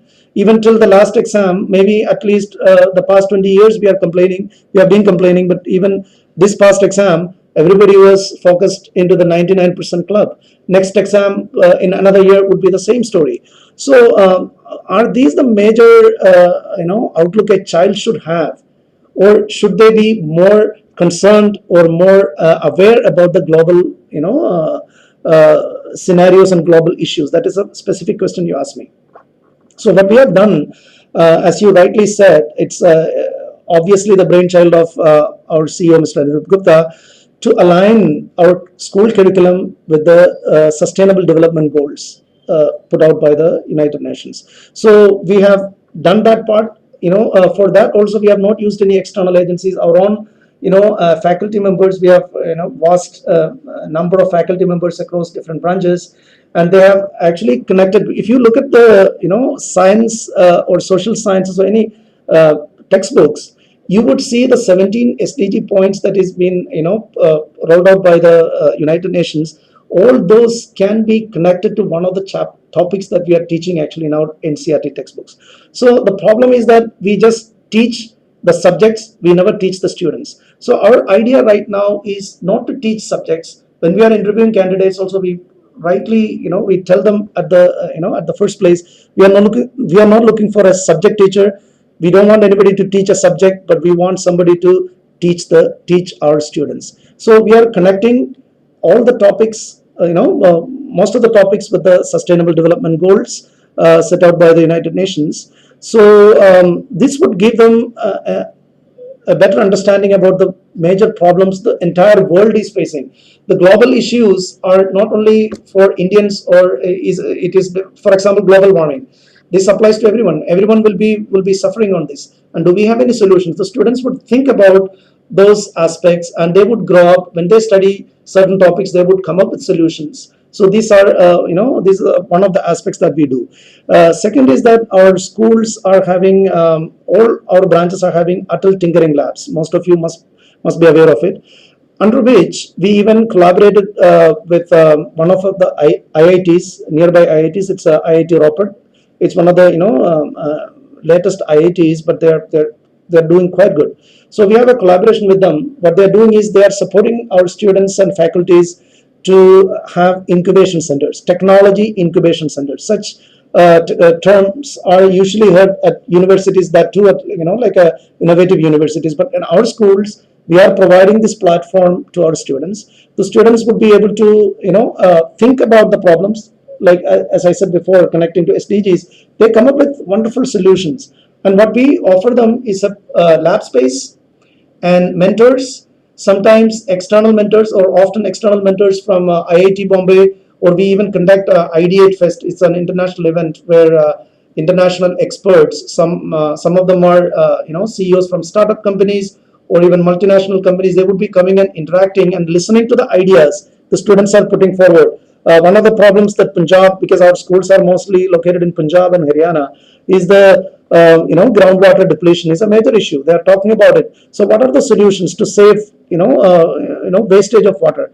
So students, starting from grade 6 onwards, they come up with wonderful solutions, and those international experts interacting with them, and they are giving suggestions and everything. This is the way we actually groom our children, giving them a global outlook, and we are trying to carve out global citizens of the future. Thank you. Very, very nicely said, Gopal sir. That was a real nice session. Uh, you said that the whole world is one stage. That's also the Shakespeare line. Vasudeva Kutumbakam is also something that we're talking today in the right context. And how to deliver curriculum is, again, you said, is very, very important. Focus is not only on examination, but what the kid should learn in today's global scenario. You also talked about aligning the school curriculum with the US Sustainable Development Goals, all 17 of them that you practice in your schools. You also spoke about the issues that is common to everybody, and we should gear up ourselves to take care of these issues, right, interchangeably. And you spoke about the introduction of Atal Thinking Labs in your school, and you also spoke about collaborating with IIT Ropar. And that one thing which I really liked is the integration of academia with the corporates, which is something very, very nicely done at your institutions. And you probably are leading the way in this particular dimension. Congratulations once again to the DCM group, and thank you for this beautiful session. I have some further questions for you, sir. Please stay with me. In the meantime, just checking if Dr. Raghav Poddar is back online. I don't see him here. Not a problem. So my next question to you, Kanakji, this I think we have already spoken in many forums, but I'm sure you being what you are and so inquisitive that you are, that you keep tracking new things and new technology implementation from time to time. So I'm sure from the last time that we have spoken in the group to now, you have definitely bought some new stuff. So my specific question to you is, the buzzword in today's technology, education technology, is coding, AR, VR, AI, blockchain technology. These are important tools, of course. Corporate world, these are absolute important tools, no doubt about it. In our daily lives, these are absolute important tools. We can't imagine a Google search today without AI integration. We can't see a movie without AI integration or AR, VR integration. All said and done, accepted. But is it really adaptable in the education scenario in the country's current scenario? Number one. And how relevant do you see these technologies to be in the current education sector that we are at in today's world?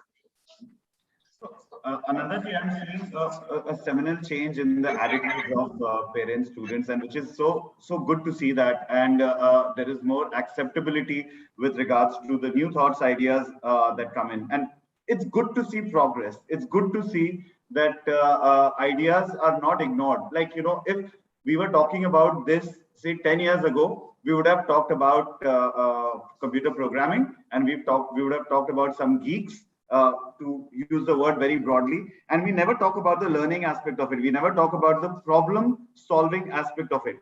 Essentially, what you're looking at doing with coding is trying to solve a problem. I genuinely look at coding not as a programming issue. I always look at it as a problem solving issue. So what do you need for problem solving issue? The 21st century skills. What do you need? You need decision making, problem identification, finding solutions, options, communicating that, collaboration, teamwork, expressing your ideas, then implementing it. And then you use that programming as a basis of finding that solution, right? So that's what I look at as should be for coding, and not essentially teaching someone how to write basic C++, etc. The learning experience that the students are having currently in the country is becoming so personalized. It's becoming so relevant that you cannot have a cookie cutter solution for all students. You should not have cookie cutter solutions. So if you need to make it personalized and individualized, focused on the student, then you need to have give students ability tools, give students options to choose, give students. So Facebook was not created because of programming. Facebook was created because of a need. Give students the tools, the ability to make the decision, and the coding will follow. I know, and I am very badly hated by a lot of the sales force people who keep calling me to say that, you should be on our platform and talk about the coding for 10-year-olds and 12-year-olds. I have no idea how 10-year-olds and 12-year-olds are going to learn coding. So what I did, Anantaji, I enrolled myself in one of those programs, and I said that I'm going to do this. And I just learned how to draw something on their platform. And I do not mean it with any disrespect. It's a great tool. I think it's a great skill that I acquired to use their platform. But don't call it coding then. Do not misquote it. So that's what my takeaway always is with that. I think it's very relevant to provide options. It's always relevant to provide skills, because that's what the name of the game is for the future. Because the world of 2021 is going to be very different to the India world of 2030. This is our decade. We are growing, and there is so much development that's happening in our country. I'm so excited about it. And this is the Delta generation, I feel. So for us, we realize that instead of focusing only on going from level A to level B, let's look at what can bring about a cultural change in our schools, in the learning patterns, in the students, in the parents. And we started talking to them, and we started talking about measurability. What do I need to do? How do I measure it? What will be the follow back of that for the parent, for the child? Because when I genuinely believe parents are our true partners in the teaching learning process, child remains at the center of the teaching learning process. So if you need to integrate, if you want to have that triangle fulfilled, you need to involve everyone. So when you involve everyone, you and I went to school and college when technology was not all pervasive. AI was not there. We could not just ask Google or Alexa for answers. But now it's there. So why chide the child for it? Why actually judge the child for having access to Alexa? Because you and I have created Alexa. The child has not yet. So why are we looking down upon the child, and why do we always go into it? We all fall into that trap, right? हमारे ज़माने में तो library में जाते थे and we had to open the books. It's not the child's fault that the Google search bar gives answers very directly. Allow your children how to search better, how to find answers better.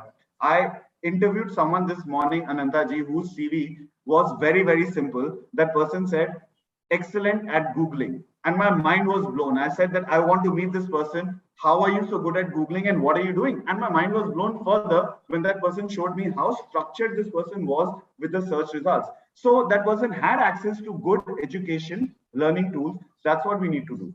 AI, blockchain, etc. can be learned, and can be learned by ourselves as well. Because now you have access through the internet. But the ability to apply that in the real world scenario, that is the challenge, and that is what you and I as educators would need to do, Anantaji. Very, very well said, sir. Very, very well said. I would like to again talk about some key points. Huge change in the parents' attitude. I really accept it totally. We have seen a huge difference in the pre-COVID and the post-COVID situations. Coding is to be looked not like a programming stuff, but as a problem-solving stuff. Absolutely accepted. No cookie cutter solutions. I really like the word cookie cutter solutions. Focus on personalized learning and personalized solutions. Facebook was created due to a need and not just like that. Parents are our true partners. Involving everybody is the key. And why should Alexa not be used by a child? It was invented by you and me. So aptly put, so aptly said. Let the child explore. Let the child be generated with the ability to apply what he is seeing around him, what he is learning around him. Very, very nicely said, sir. My next question in the same regard is to Dr. Amrita. Please wait for a couple of minutes. I wanted to speak at length on the next topic, so I'll come to you. So please don't be a bit impatient. I know that you are waiting for your turn on the IQ and the EQ matter. I'll definitely come to you. So I go to Dr. Gopan. In the absence of Pudarsa Raghavji, I would like to go to Dr. Gopan now. How do you see the Indian education coping up, particularly between the haves and the have-nots? There's a huge divide today, right? So I've seen a number of people speaking at a number of forums. Many claim that the divide is absolutely not there. Many say the divide is there. My personal experience in our institutions, I definitely and genuinely see a divide being there. You bring in the best, but that is still a divide. A divide is as simple as the network not being there, right? So it's as simple as that. The divide is as simple as the person not able to understand and correlate to what is that all about, right? So how do we really work upon this divide? Because if we want to implement technology, if we want to go to the next generation, the generation alpha, like what the educators call today, right? If we want to go to generation alpha and touch upon the generation alpha guys, how do you distinguish and make good this particular divide? Right. Yeah, very, very important question. So this is a topic that we, started particularly discussing about it post-COVID, like in 2020, during the month of April and May. So there is the technology divide that is obviously there. Especially some of our schools we serve in the border, towns in Punjab. So we are very close to the Pakistan border where I am sitting right now.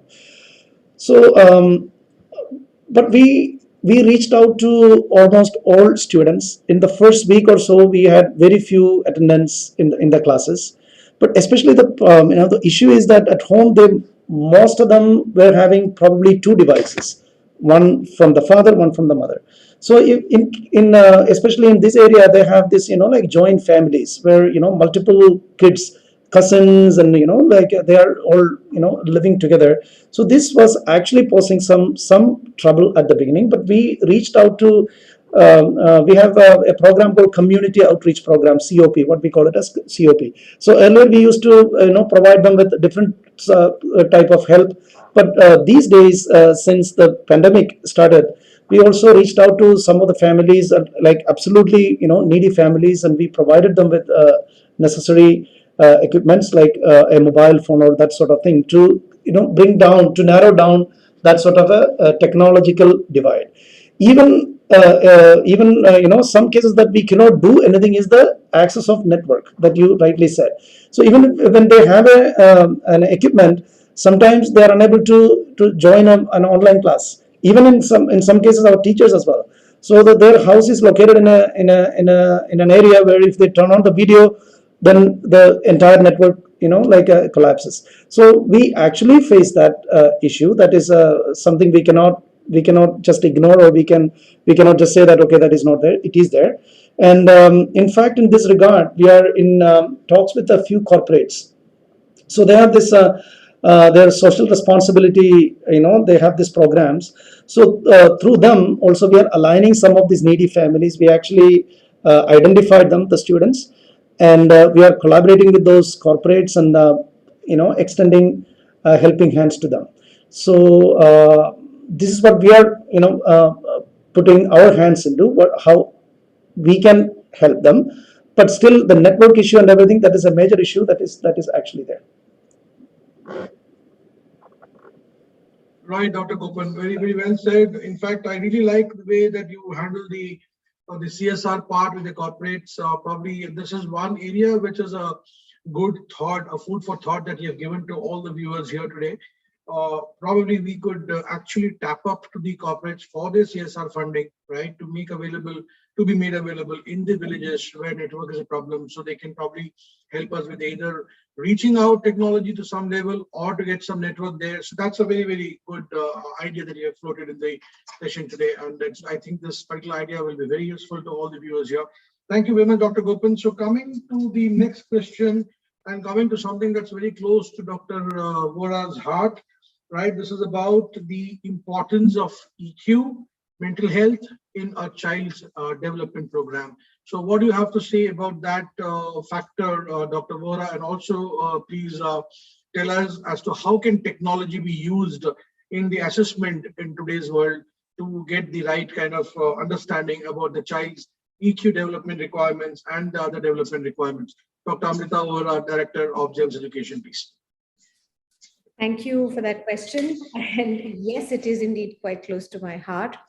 And as my fellow speakers have addressed already, what we have managed to build over this time is a culture for change, and it is much needed. Everybody has shown a lot of agility, specifically learners have shown a whole lot of agility, and they've adapted very quickly. And that's a skill that they will need, and we all understand that. What's critical, though, is that we are living in a world of instant gratification. While Elixir is good, then yes, we created it. Why should children not use it? The only challenge that we have to, which is very real, and we have to understand this, technology itself needs to turn humane, and there's already work happening around it. And while everything is available at the click of a button, information, anything, there is a whole lot of misinformation and disinformation also available. And it's very critical today for a child to really be able to focus on what's genuinely true. You can't even rely on news. Everything is so biased. And they say it takes a village to raise a child. We are the village here that's raising the child. So together we need to build a certain degree of resilience, which is critical in children and in adults also of today, not just children. For these children, it is critical to develop this resilience and the ability to learn, or metacognition. Now we learn anything when we develop thinking, and we are able to understand our own thinking processes and manage them. Thinking also builds all kinds of energies, or energies in motion, emotion. And so everything does get interconnected eventually in a child's or even an adult's life and work. We do something, we learn something, we achieve something, or we work towards it only when we are really passionate about it. And that's what connects us. And these passions get created through relationships and human interactions. I think within a school community, whether we are online or offline, between schools, whether we are online or offline, what's critical is this collaboration and passionate commitment towards each other, the building of relationships of care. So we had a pastoral care committee. We realized that children may be interacting with teachers online pretty fine for anything academic and lots is going on, but maybe children are missing that little time that they used to have with the teacher, just running behind the teacher, maybe just after the class, those 2 minutes separately. With all the personalized learning that we have brought in, still that individual one-on-one separate some time with the teacher when the child is able to share heart-to-heart conversations was critical. So we developed the hotline with the teacher, where children decided to meet teachers at their personal time, and we had to of course work out that the timings work out for everyone. Eventually what's important is to have a shared theory, shared language, shared tools for everybody, which every stakeholder in the system really believes in and works towards. So that's where we are. We know, given all the challenges that the world around is facing today, we need to build a radically compassionate generation, alpha or delta, whatever we may like to call it. That compassion is the key. All the education, whatever we are teaching them today, may be useless 5 years from now. Things are changing at such a pace. So what is really central today is this ability to learn, to have visual thinking routines in the system, to really be able to imbibe, and learning itself, the process of learning itself is a sort of social emotional support. Many parents decided, okay, pandemic, so why? I mean, school is only online, so forget it, we'll figure out other ways. But we can see lots of schools have designed bridging programs, and there is learning loss and everybody's talking about it. But we can, alongside that learning loss, also see the kind of emotional loss that the child has had simply because they were just sitting at home for a long time, especially in early childhood and early primary. So it's critical. And these are the areas that I have been regularly talking about in various sessions and emphasizing. So no wonder you have pointed that out here. But I just feel sometimes these are tough. But we are educators. We always create the door where none exists. We create that channel where we need to. We did that. We've shown that. And very that's nice, ma'am. Very nice. I would like to sum up what you said for all the audience here. We live in a world of instant gratification. A whole lot of misinformation, disinformation is floating around. Every news is biased, so the child is confused as to what is real and what is biased. So you also said that a whole village is required to raise a child, and we should be the village who are responsible to raise a child. And ability to learn, which is a metacognition, is very, very important. And we as educators have a big role to play there. The passion is what has to be seen. The passion is the connecting bridge. The passion connects the human interaction. The human interaction connects the collaborations and the relationships at the core. And you had, as a school, established a very good, I should say, connect between the teacher and the student by a hotline that was created specifically during the time of want. and a shared language for everybody. The ability to learn and imbibe is what is being nurtured in your schools. Very, very, very nicely said. We have about 9 minutes to go. I have 3 more questions in my card, but let me first see if we have any questions by the audience here. Mr. Ananthakrishnan, if you don't mind, I have just one point to add to what Dr. Vora just said. Certainly, Dr. Saab. Certainly, Dr. Saab. Please go ahead. Right, about the misinformation. Like we have we have access to a lot of information, like Google search or any that sort of. I'm not going into the social media propaganda or nothing. I'm just talking about if a child goes to Google and search for any information, a lot of whole lot of things would come. And as Dr. Amrita rightly said, we are not sure. These are not defined. These are not checked, so there can be information of all sorts. Some of them are misinformation. So what we have done in this regard is, probably some of you are aware of it, or you might have already done it. So we collaborated, we signed an agreement with Britannica, the Britannica digital. So they started Britannica encyclopedia. They started Britannica digital learning platform, so that we have opened it up to our students, so that the students will be, for any information they require, instead of Googling, we are asking our students to, they have their own personal account, user ID and password. They can search this information and they would get only academically relevant information. So those are already, there is no copyright infringement come into play, because these are all copyright, like past documents. So this is how we are, kind of, but it does not mean that the students would not go for Google. They might still do it, but we are trying to, help students to channel into some sort of, search engine that would pull out only the academically relevant, documents and information. Very well said, sir. And I also would like to additionally to what Dr. Gopan said, please on record what Mr. Nitil Gupta spoke in the last session about getting the right people. They're hiring the right people, they're hiring the right talent, training the right talent, and retaining them to the time of that, what they want is what is more important. Nurturing your people to the level that they stay with you for a long time and they deliver what is supposed to be delivered is again very, very important. Thank you, Mr. Nitil Gupta, for that beautiful line of advice that you have given in the last session. I have noted down. I'll surely, that's a part of our strategy and implementation. I'll definitely take this to the next session that I'll be speaking at across also. Now, let me just check for any questions in the chat box. I do not. If you may, I'd like to add 2 more points. Yeah, please, sir. So, Dr. Gopan, very interestingly, our students use encyclopedias as well. What one of the kids actually did, which is fantastic, right? A grade 11 kid, he created a chatbot to search, to meta tag everything that's there on the encyclopedia. So instead of like Googling something, you would ask it on the chatbot. So if I had a question about artificial intelligence, he would put it on the Britannica chatbot. What do I need? And he would type that. So I thought that was so interesting for a student to think of that. He had a problem always looking it up, right? Like find a look and whatever. So he actually found that solution. That was really, really interesting. Yeah, that's and in fact, my next question, we have about 6 minutes of time. I'd like to utilize it in the absence of any questions coming in from the viewers.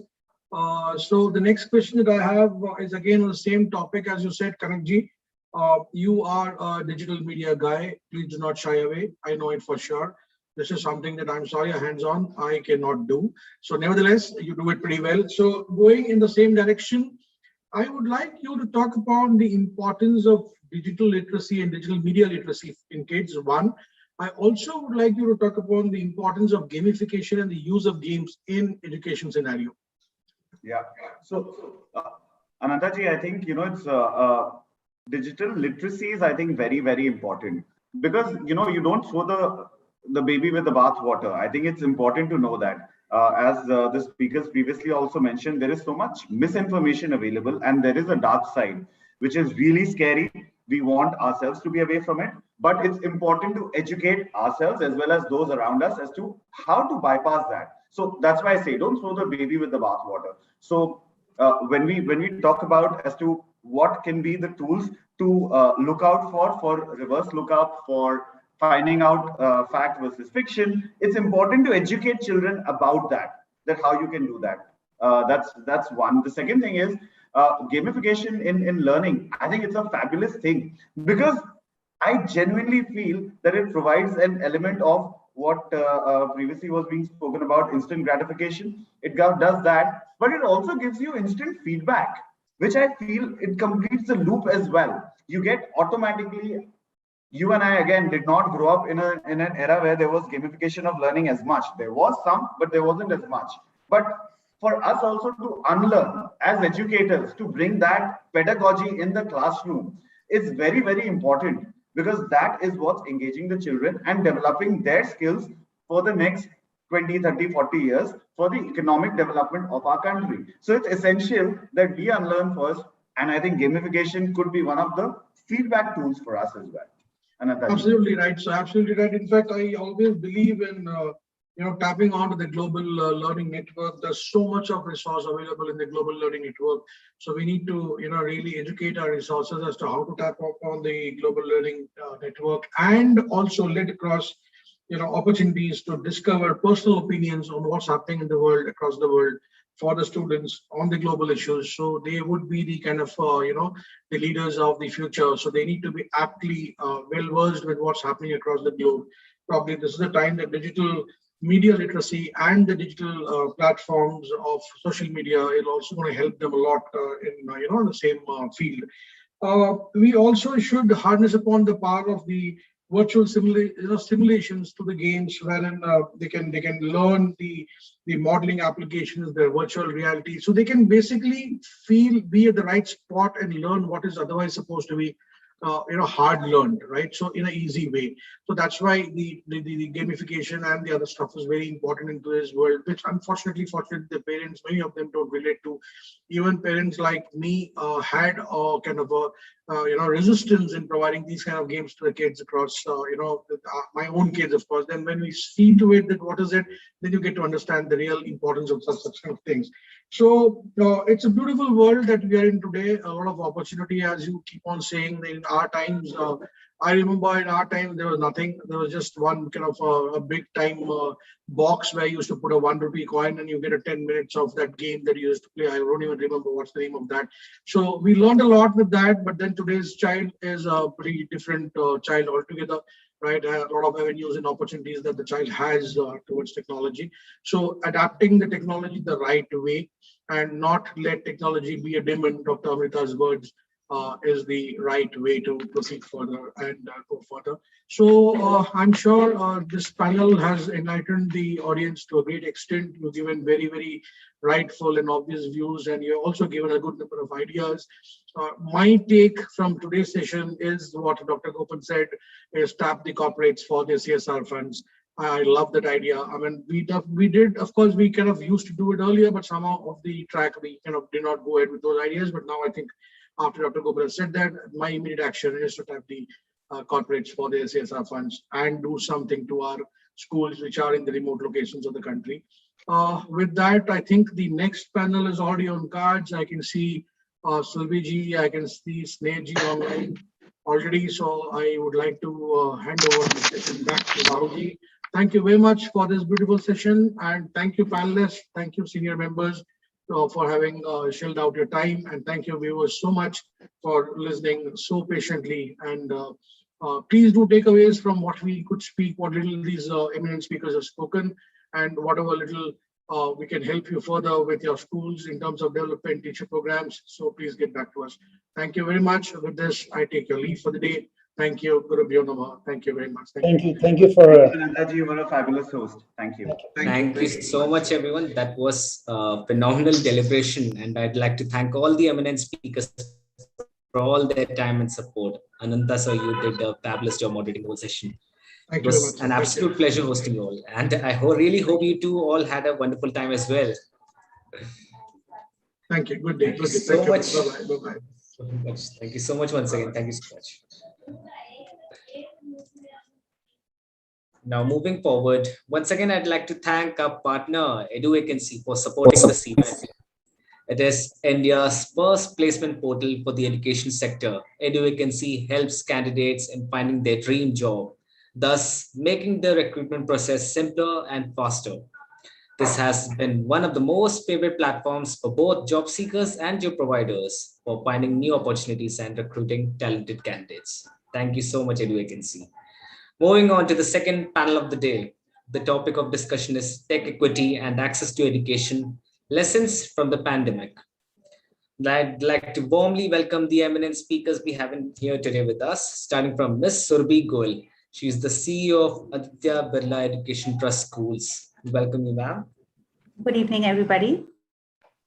Then we have Ms. Dr. Hemata S. Murthy, Principal Director, White Petal School, Bangalore. Welcome you, ma'am. Good evening, everybody. Thank you. Mr. Roshan Gandhi, unfortunately, could not be able to join us due to some emergency, and he had to pull off. And next we have Ms. Sneha Rathore, CEO, Sanford Group of Schools. Welcome you, ma'am. Thank you so much. Thank you so much for having me. And probably John Rafi sir will also not be joining us due to some emergency. I'm not able to connect with him. Probably Sneha ma'am will pick up the session forward with the moderation part. Over to you, ma'am. Sure. Thank you. Thank you so much, Rahul. It's indeed my pleasure. So first of all, thanks a lot to ASMA for creating such a wonderful plan for all the educationists out here. And, it gives us an opportunity to really learn from each other and also to reach out to the millions out there and help them understand what is going in education during pandemic and what are the great steps that we are taking and how we are filling the gaps as well. So I would also love to welcome both my panelists. It's lovely. I think we're going to have a fantabulous discussion. So as today's topic that I see is on technology, the tech equity and access to education, lessons from the pandemic. That's quite an interesting topic, I would say, because I've been on so many panels, I've moderated a couple of them, and that's something that probably we have talked about, but not at length. So I would take this opportunity to really talk about it in this session. So my first question is going to be, what do you think, ma'am, when we talk about pandemic and education going hand in hand, what's your say on this? How can we have tech equity in an incredible country and a dynamic country like India, where we had such a large population? We have, we see that in the rural areas, children are not able to access the internet facilities. They do not have the proper modes to really go forward with their learning during the pandemic. So what do you think, in a country like India, how do we approach the thing that we call tech equity? Is it for me? Are you? Yeah, ma'am. Okay. Yeah. Good evening once again. See, always there is a say, where there is will, there is always a way. The same thing applies to the challenges what every one of us are facing today. There is something called as impossibilities can become possibilities. Always, we know that maybe if we are talking about urban areas can take up the glitches, try to face it. While we try to talk about rural, semi-rural, or called as remote or reserved areas, how about the technology reaching them? Everywhere we have seen to that the challenges have taken equally. Maybe in the beginning we do definitely face the problem. There was a lot of questions. That's what the topic itself says. It is lessons what we learned from pandemic. First of all, I will have to thank the entire stream of all different types of boards to take the risk, take the challenge, because see, all the other countries knew how to face pandemic challenges or called as disaster management. There is a chapter which goes in a school syllabi itself in the entire stream of different countries. But for us, it was new, it is new. Even now we are doing it, but technology is equally given us the challenge to face and try to tell that we have done it and we will be doing it. one point is that how did we reach? See, the problem could be everybody cannot afford for a laptop or everybody could not have an Android phone. But even then in the remote areas, common TV plays or called as Doordarshan or called as the network of TV channels, which have played a major role in getting the live classes, engaging the children, giving the good results. Last year, if we had to say, even the examinations got cancelled, we were in that challenge trying to tell that every challenge, whatever were the child could take up, was being given as a practice and training from the teachers wing, and everything was taken in place. And I'm not only concentrating 12th boarders or 10th boarders, I'm equally talking about from preschool to the higher secondary and senior secondary. So this is all is not that we can tell that we stopped somewhere. It is like the lessons what we took up, how we learned. We learned each day how to reach faster, how much of our mobile data is required, while if there is no common infrastructure that is facilitating while the classes has to go on, how to reach them, how easily we can make them understand the lessons through, could be it is gadgets, could be it is through laptops. We have done it and we have made the challenges. So it's not only about school, it's also in the universities also. So I would try to tell that technology has given us the greater support and it has made us learn how smart and how shrewd we can become in the small span of time where we can reach people whichever is the nook and corner of the country. Absolutely, absolutely. I mean, no doubt to that. We've the pandemic has taught Because us life is very precious. That's what we learned. Yeah. If life is precious enough during these challenges, whatever we have faced in these two different waves that we took over in India, because as you were telling me that country is heavily populated or the numbers are huge, but it didn't matter us. All that mattered is how best we can try to prove, and we have been doing it. Maybe here and there, definitely the glitches are there. We have faced the challenges. Maybe immediately we have reverted in such a way that any problems we've tried solving it in a different manner over the telephonic call or called as the conversation happening through small modem of WhatsApp. All this is gone. It's not that we want the hi-fi modem to reach. There are small places, small alternates, small message box, which has helped everything for the child to face the challenge, and also the teachers wing. Not only teachers wing, the entire human fraternity, because most of us are working from home.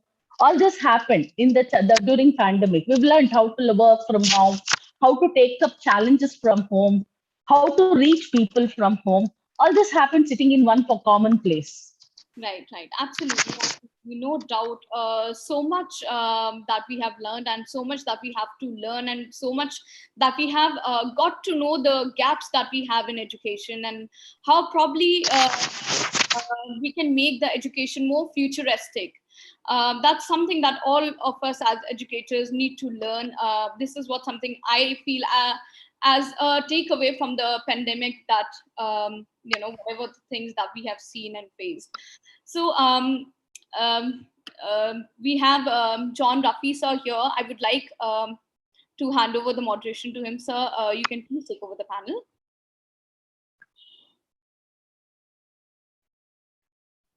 John sir, yeah.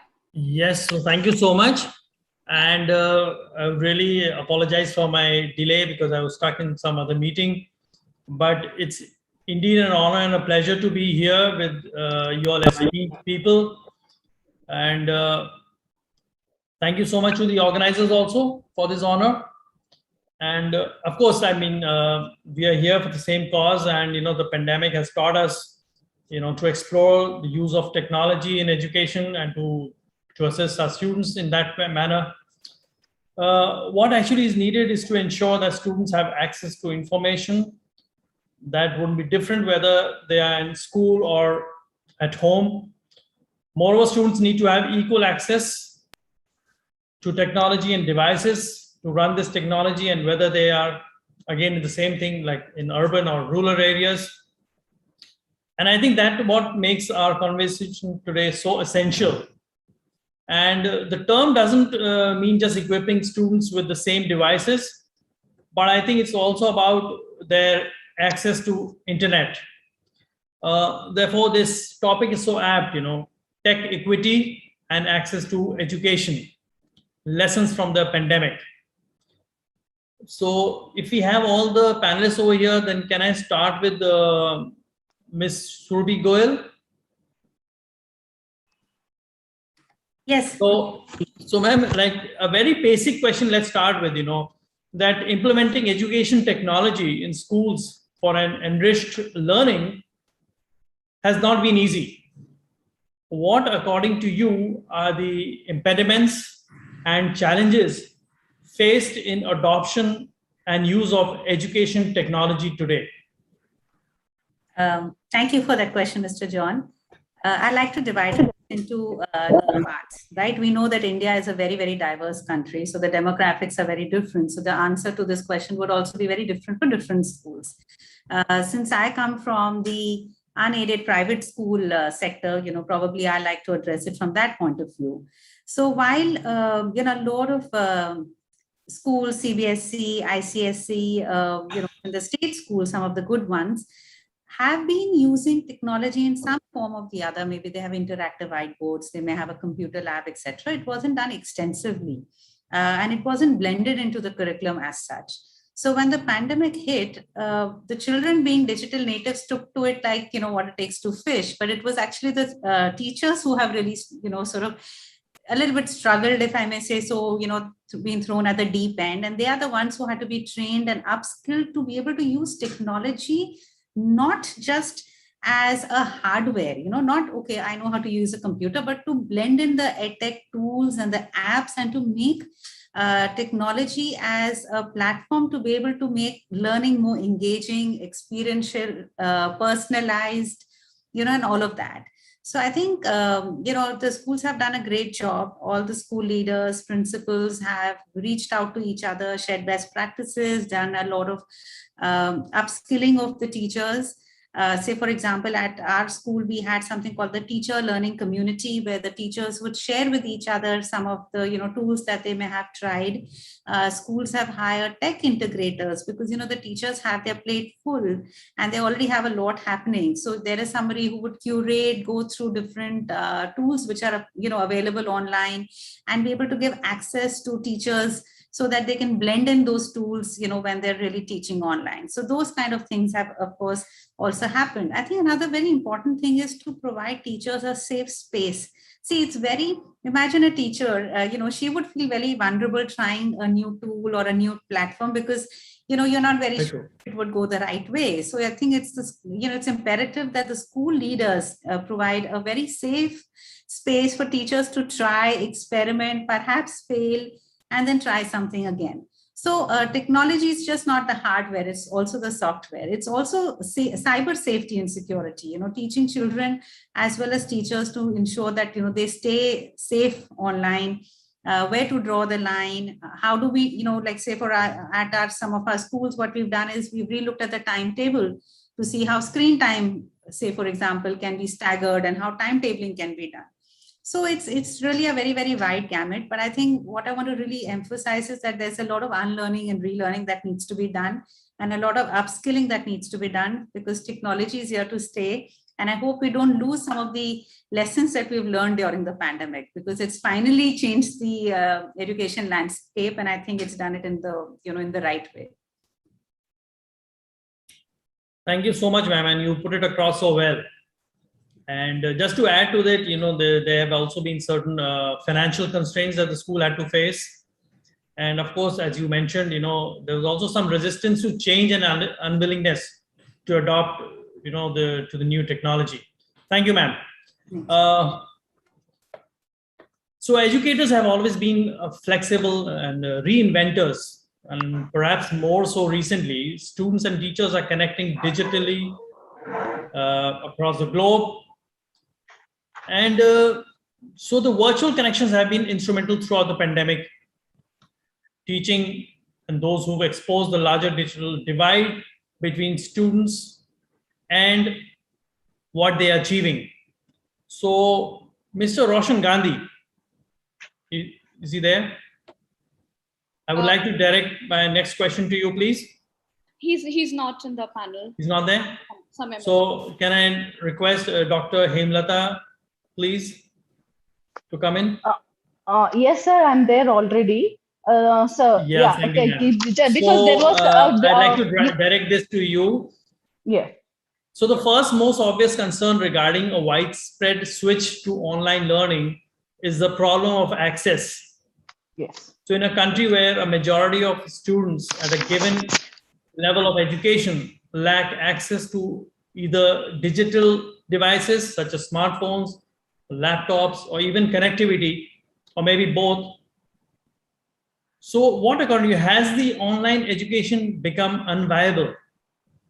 And the second part to this is, how do you address the challenge of digital equity? So thank you for giving this question to me. One thing always we should tell is that we will understand is that take the risk, face the challenges, and accept the challenges so that we will be in the position to do anything and everything.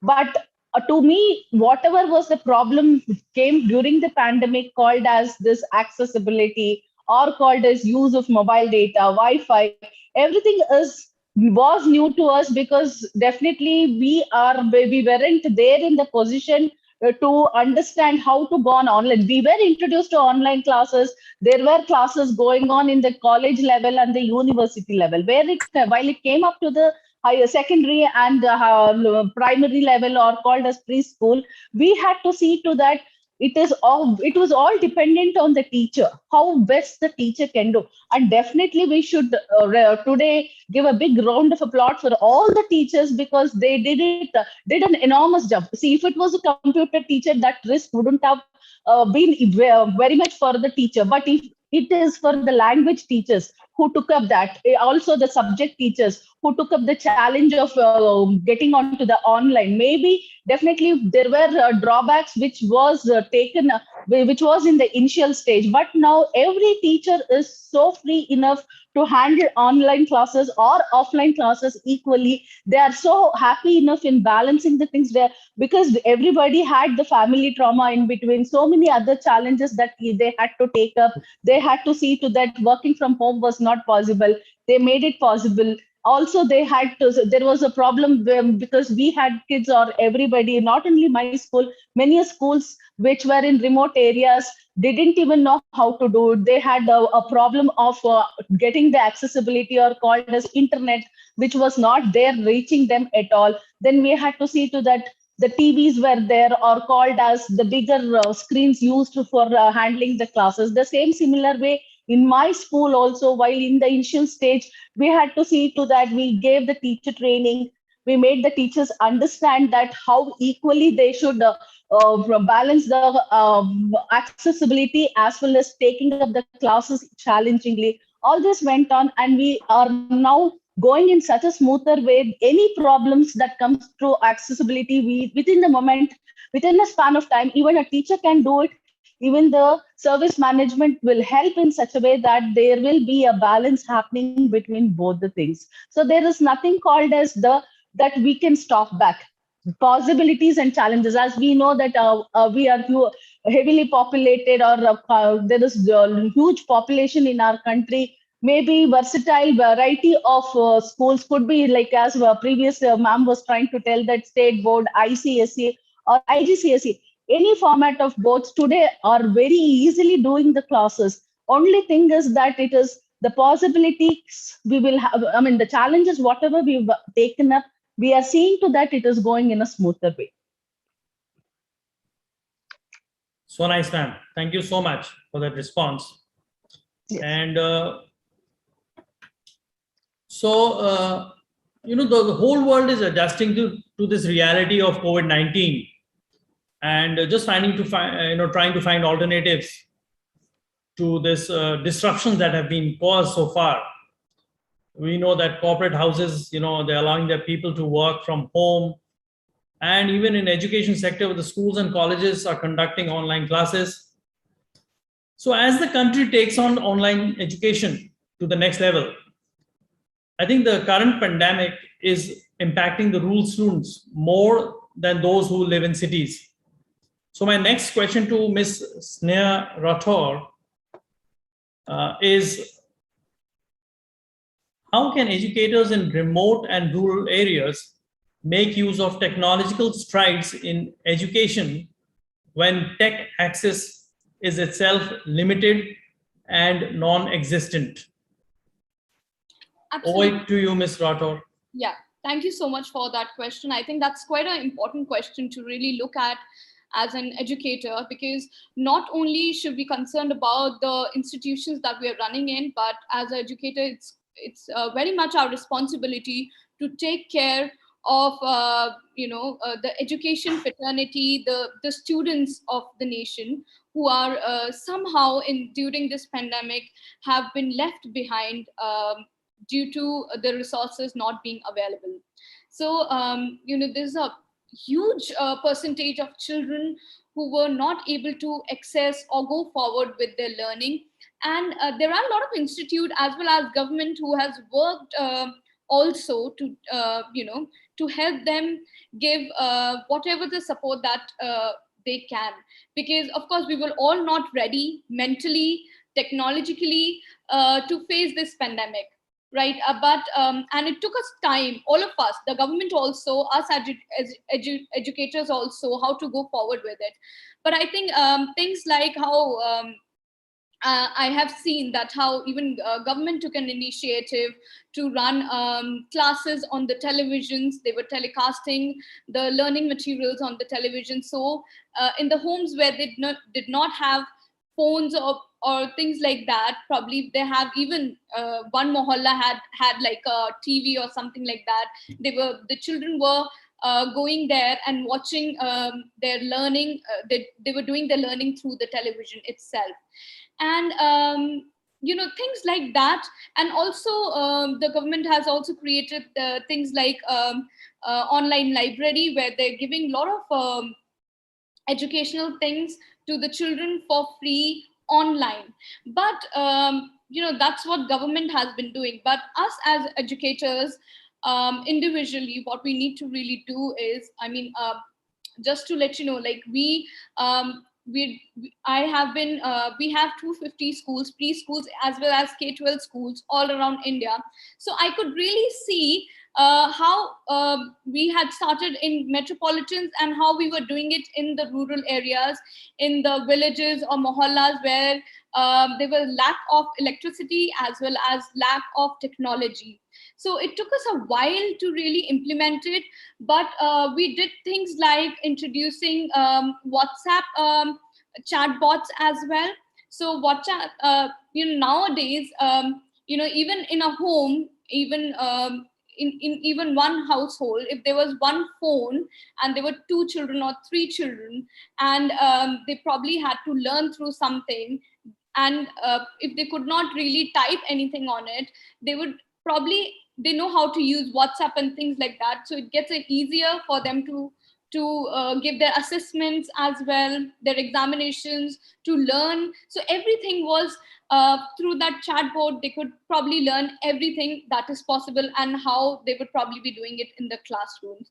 So these are couple of things that we could probably do in rural areas. But yes, for sure, our hands are still tight.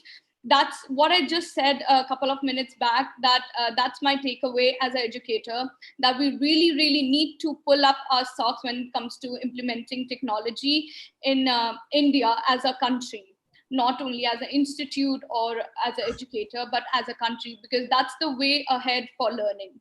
So probably that's something that pandemic has taught us, and that's something that we shouldn't forget and work towards.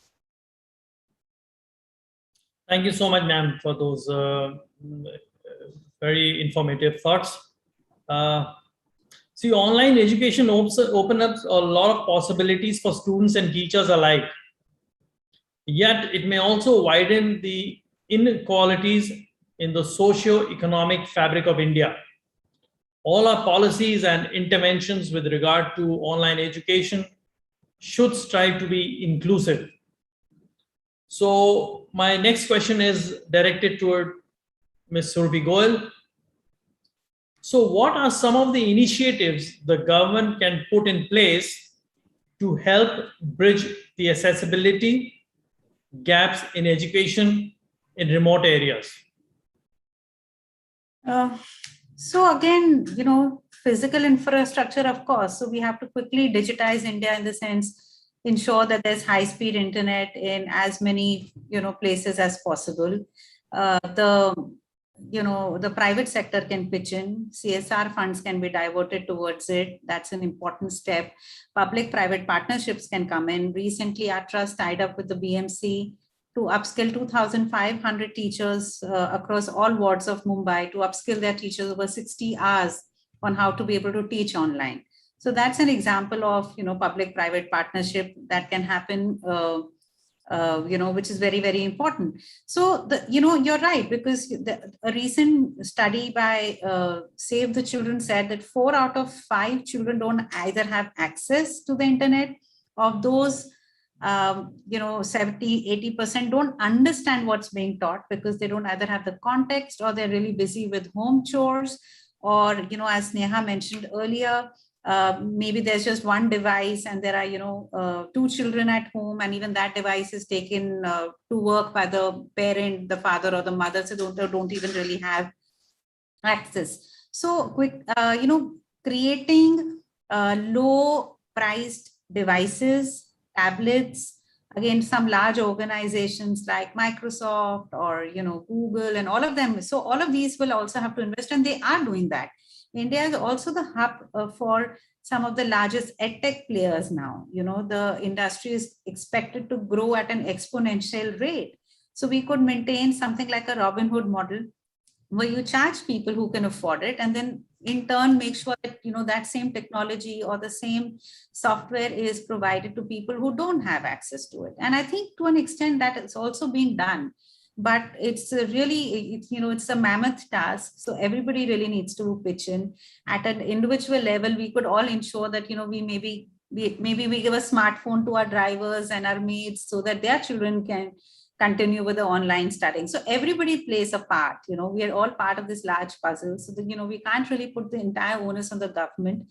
They are, of course, doing what they can, but public-private partnerships, CSR funding, schools, everybody really needs to pitch in, to put in a lot of money to make, you know, shorten or like reduce this digital divide. And also, like I mentioned earlier, upskilling the educators is extremely important, because you can give somebody the device, you can give them the internet connection, but can they really use it? Not so, unless they feel comfortable and they've been trained to do that. Thank you so much, ma'am, for those wonderful thoughts. And I think good vision, sincere efforts, and time will show India the way ahead. And Dr. Murthy, I'd like to come back to you. And I would like you to throw some light upon how your institution worked to make education more accessible to students outside the bigger tier cities. We had an association with government schools in and around, where we tagged the economically backward group of community, where they were not able to get the needed information, whatever the particular class had to. So our founder, because we have 11 branches running all over India, along with that, we thought how best we can reach to the rural blend. As I stay in Bangalore and towards the North Bangalore, wherever there was a rural area nearer to, we saw that how best we can try to get them helping. So we went in giving them the commodities called as the lower budget laptops, which made them at least 2 to 3 people sitting in there together from the government school, where they had no idea how to use the gadget. Our teachers trained the government teachers how to use it and which way the classes have to be conducted. If in case if the house has no internet facility, what best they can try to do, recording classes, the method of recording classes, which could happen from one particular place, and the recorded classes say been shared or through WhatsApp, because WhatsApp as well, like previously ma'am was trying to tell, that's the easy way to reach if there is some other problems and glitches happening in between.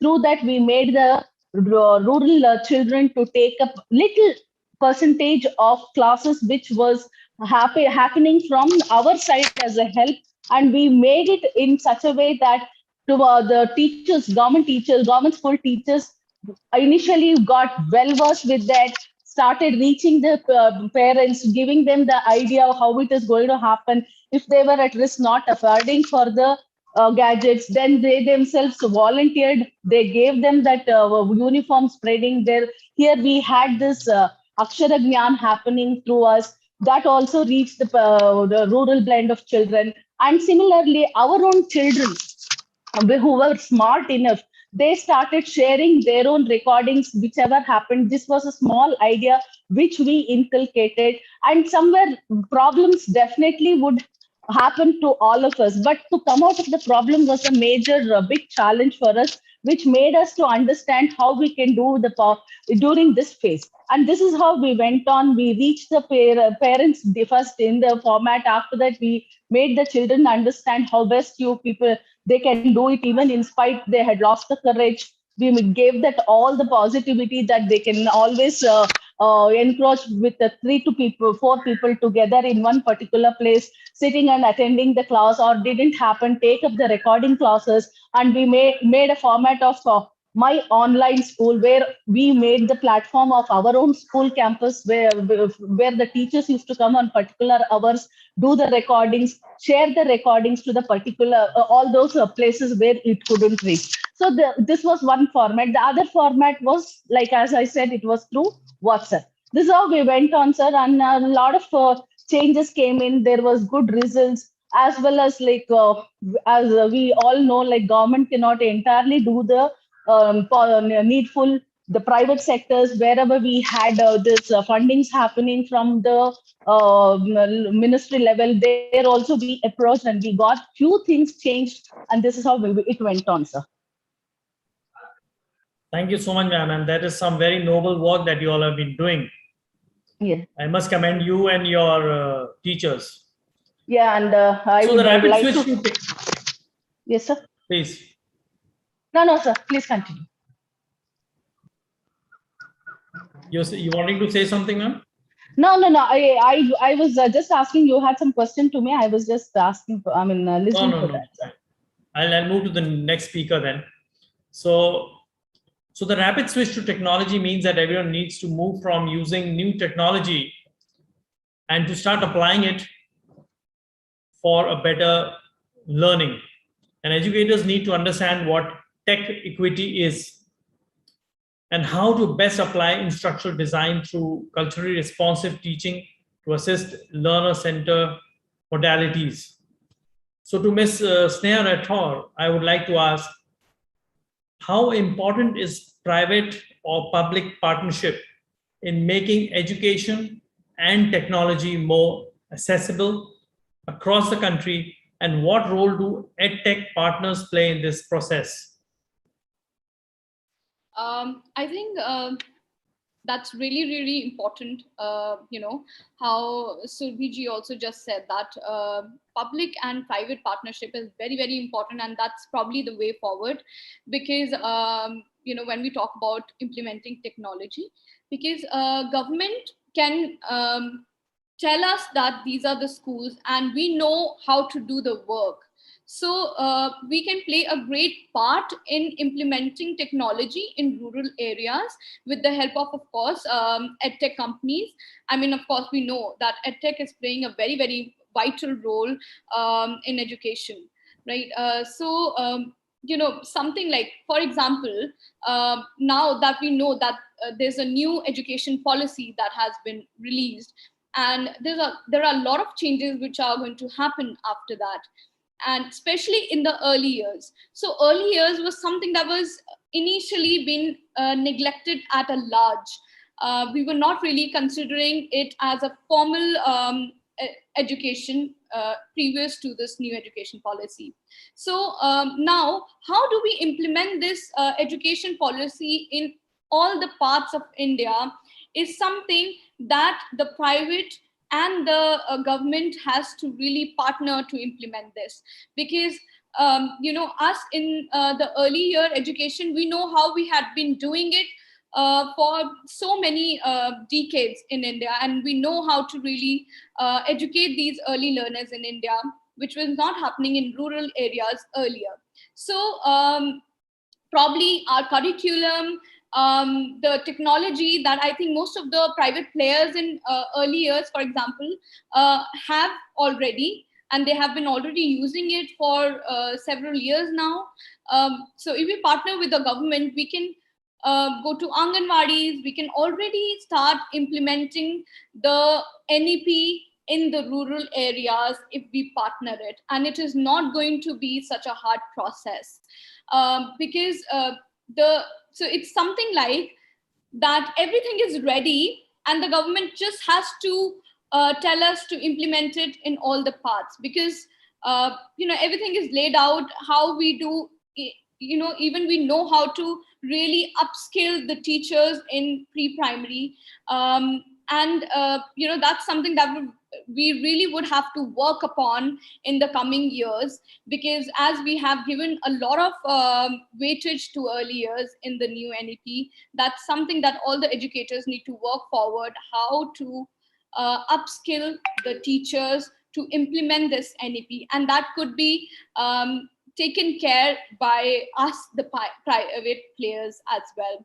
So, of course, when I look forward to, this collaboration, that shows me a much brighter picture of education in India, because, when there would be so many hands at work, we would be able to reach out the larger area in a lesser time.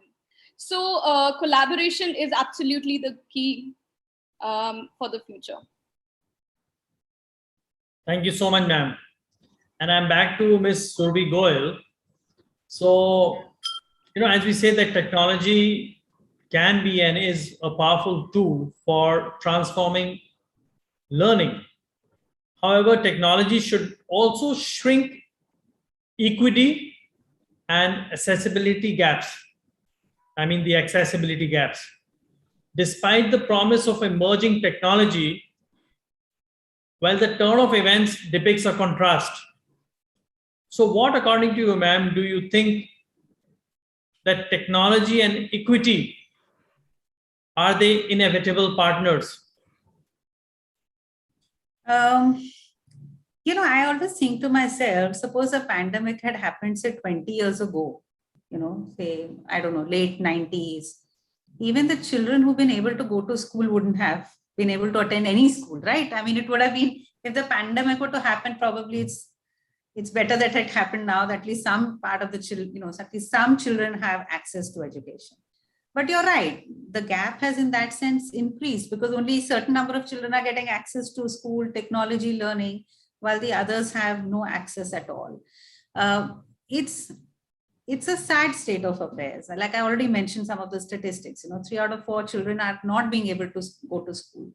However, thanks to the smartphone, whatever little access to internet, and like my other panelists mentioned, maybe the television route or the radio route, at least some use of technology is being taken into account to be able to reach to the last child in the last corner of the country. So it's a double-edged sword. Obviously the ones who have good access to technology will have access to a lot of information, while the others won't. But I'm still thinking that I'm glad that there is some technology, because at least in some particular way we are being able to reach out to children, whether it's through WhatsApp, it's pre-recorded asynchronous lessons, just doing telephone calls with children to be able to assist them with some sort of learning. So the digital divide needs to become smaller, and the onus lies on all of us to ensure that that happens. But yes, it's a double-edged sword. Thank you so much. And so another question that I would want all the 3 of our panelists to share their views. So, when we speak of educational equality, which means that they attempt to treat every student the same, and educational equity, that is addressing each student's individual needs. So I'm talking about equality and equity. So do you think that equality works only if the starting point of every individual is same? And the second part of the same question is, where do you think does our country stand with regards to equality and equity in terms of education? So we can start with Dr. Hemlata, and this Mr. Rathore after that, and maybe Ms. Ruby is just spoken, can take it after them.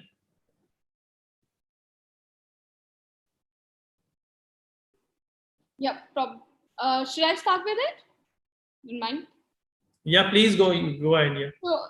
So I think, you know, as I said also earlier, that when we talk about tech equity and equality both, of course, I mean, tech, that's something these are two new terms that we have recently learned and recently started working upon.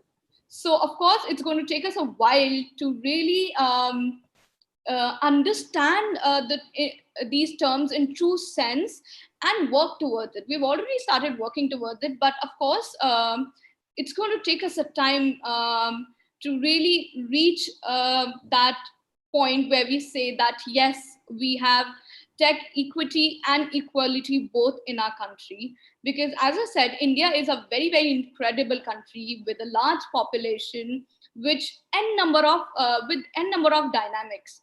So you know, 100 kilometers here, things change. If you go here, it changes.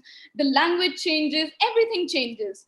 So of course, being such a big and incredible country, it takes a while to really bring a change. And the change has already started coming in, but of course, it's going to take a while to really implement tech equity and equality in true sense, according to me. Dr. Hemlata, would you like to take this forward, please?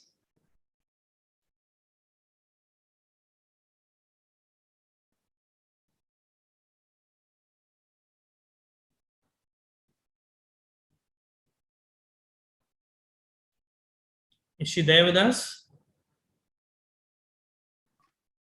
She's there, but she's on mute. I'll check with her. You can move on with Surbi ma'am. So, Ms. Surbi Goyal, if you would like to take this forward. Yeah, so Mr. John, from what I understood from your question, you're also talking about education, equity, and equality in general also, right? Not just the tech part, correct? Yeah. So when I say education, equality, it basically means it is, in any case in India, a fundamental right. Every child should have access to school and learning. That itself is not really happening, right? So, you know, it is a fundamental right, but we know that so many children don't even go to school.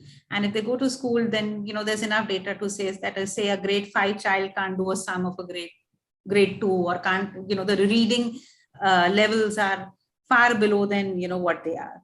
So I think strengthening the government schools and the quality of the government schools is extremely important. We know that there is some amount of reverse migration that has happened. A lot of parents have had to move their children from low income private school to government school. So, you know, which is, you know, an opportunity. And I think the Delhi government is leading the way by showing that it is possible to have high quality public schools in India that would really help, you know, making sure that there's equality, there is access to, you know, every child, you know, and they're getting good schooling. Again, upskilling the teachers would again really, really help. So that's how we can ensure equality. As far as equity is concerned, again, it's a little more challenging because it means that there is, say, for example, an individual learning plan for every child, because we know each child is unique and everybody learns differently. And how can we ensure that there is a more personalized learning for every child? Now, that's obviously not very easy to do, given just the sheer size on the population. I mean, even some of the best schools in the country would have easily 45 to 50 children in class. That's where, of course, technology can play a part, because, you know, there are a lot of softwares, LMS, learning management systems that have come in place, which allow children to study at their own pace, to be able to have adaptive learning. But of course, these are things which are available to only some of the richer, community and richer schools. But yes, that is something that can happen. But, it would be wonderful if people would just follow the Right to Education Act and even follow the 1:30 student teacher ratio, because that also helps in bringing about that equity in classroom where, each child would get attention and each child would be able to flourish and, learn at their own pace. And I think something that is very important is just the way we do assessments, because ultimately, even if we teach each child differently, we're all expecting them to take a common assessment, which I think the NFP is trying to address. They are trying to reduce the burden and importance of the board exam, which is a great step. It's a welcome step. And once we start modifying the assessments and the way we really test our children, I think that would also help in bringing about, more equity and allowing the child to learn at his and her own pace. Thank you so much. Is Dr. Hemlata there now, or? Yeah. Sorry, sir. There was a technical glitch where I was not able to access yet. So the question is. But ma'am, did you listen to the question? No. I was not able to, because I had a very. Okay, fine. So shall I repeat the question for you, please? Please, sir. So, yeah, please. Okay. So the question is that, do you think that equality works only if the starting point of every individual is same? And there's a second part to this. Where do you think does our country stand with regards to equality and equity in terms of education? Thank you, sir. This again, as we have come far across, there is a lot of changes in the system of Indian education, which we all are seeing for the trend. All of them were previously, last I heard from ma'am trying to tell about NEP. We almost know that it's a great cakewalk for the Indian education system, where NEP is given that flexibility for children to understand that it's not only grading or marking that is important. There are other ways that the child can come across with their talents, exhibit their intelligence in different way. Even there is a chance for each child to grow in that way. There is assessment that is being given to them with their own skills, or there comes a discontinuation, there is a challenge. So equity is one word which I want to tell. Definitely, India has taken a great challenge and change in the pattern and system of education. All this, we used to see it in the different countries where was such a light way the system of education was taken, but education was mandatory. It didn't become a compulsion in other countries. For us, what used to happen was education system was a fear then, but now gradually all of us have understood and made it in such a way that education is not a fear, scoring is not ultimate. That is what has made us understand at this point of time. And while we are coming to this scenario of understanding that equity and equality, India plays a major role, and it has also taken up a lot of changes in the system. And we also know that one thing all of us have to understand is empathy, or called as self-dependency, at the time of these type of challenges, which called as pandemic, or let me not all the time tell it is pandemic or COVID, because we have almost come away from that. We have seen to that how we can face the risks, how to take up the risk. So in that phase, whatever the talk we are talking about the equity, I would try to tell that government has given a lot of space. It is also made the people take up the challenges in the different way, and not that they are simply sitting. There are so many schemes and methods that has been introduced. Most of us have still not understood or not read the for regulations that have come from the government. Simply we try to tell that we have understood the formalities of the CBSE board sending us the rules and regulations to each school. Then and there we are trying to forget, but we should try to implement in such a way that every child is getting the maximum benefit. Also, the system of education will not be a fear factor. for the future growing up children. Thank you so much, all of you. I mean, this is like, I mean, wonderfully put across. So one thing is clear, that equality will only work when there is equity, because, you know, the people will be treated fairly, but differently as per their circumstances.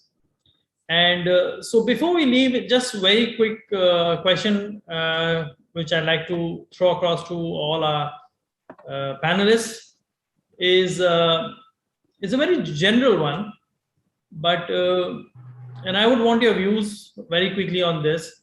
Why are online training environments the future of teaching?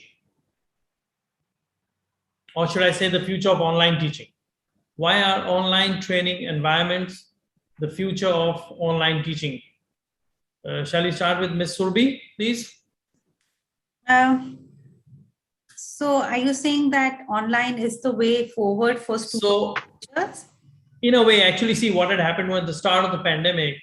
You know, I used to call it like, you know, teachers of our era, if I have to call them, you know, we were like coming out from the dark ages. So we were not so tech savvy, but, you know, like this pandemic has taught us everything. But I think now it is the way forward. That's what I think, and all of you would agree. So that's why I'm asking, you know, why are online training environments the future of online teaching? So you're absolutely right. Like I mentioned earlier, I hope we don't lose the lessons that we've learned in the last 17, 18 months. I think, you know, as, you know, Winston Churchill said that we should not lose a good, you know, we should learn from a good crisis. Like, why waste a good crisis? So, you know, I think this has been wonderful opportunities for our teachers to learn some, you know, new skills. Also, as you know, if schools can start integrating technology. So it's not hybrid where I'm saying, okay, half the children study from home and half from school. I'm talking about blended learning where you blend in some of the tech tools. And a lot of them are freely available. So whether it's Google Classroom or so many of the apps and, you know, Google Forms and so many other, you know, little things which I think teachers have learned, whether it's even as simply as Dr. Hemlata said, you know, if you have to make PowerPoint presentations and, you know, just to make learning more engaging, it is the way forward, definitely, you know, and the quicker we understand and embrace it, the better it is for all of us. So even when schools do reopen physically, I do hope that we can continue using some of the lessons that we've learned, because that really is the future. Thank you. Ms. Rathore, would you want to share your views on this?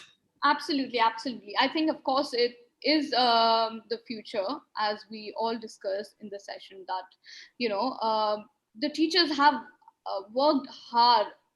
You know, we could never imagine them working around the clock and, you know, always on their laptops, and we could never imagine that children's learning from this one screen. So I think they've upskilled themselves a lot. And of course, all the teachers out there would really have to get into that tech savvy mode for the future learning, of course, but not only for teaching the children, but I would say that you know, something like that we were talking about upskilling when we talk about at large.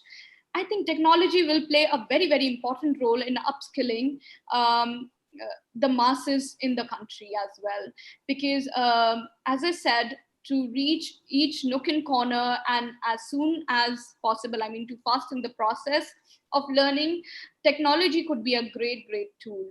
So to upskill the teachers and of course for the future learning of the children, for both the things, I think technology is going to be a very, very important thing. So of course, absolutely would totally agree to it. And I would say on that note, you know, us sitting over here in Metropolitan, you know, we've done so much of research, we've done so many things that we are doing, or even people sitting in different parts of the country, why are we not using our knowledge to exchange and to help you know, upgrade each other And that could easily be done through technology as well. I mean, a great teacher sitting in any part of the country could probably do sessions for the students sitting somewhere else. I mean, that could be some practice that we could adopt in future as well. So, yeah. Thank you so much. My Dr. view is Hemlata? yes, sir. My view Please. is like this. There is no replacement for a teacher. Always the teacher should be there for anything and everything. The concept of teacher teaching with the blackboard or green board, whatever we are using at the trend, it is more relevant and important. But as we all know, we are all playing our lives on artificial intelligence. There is a lot of development and skill development happening. All the changes, the method of mentoring has changed. Teaching gadgets have been totally replaced.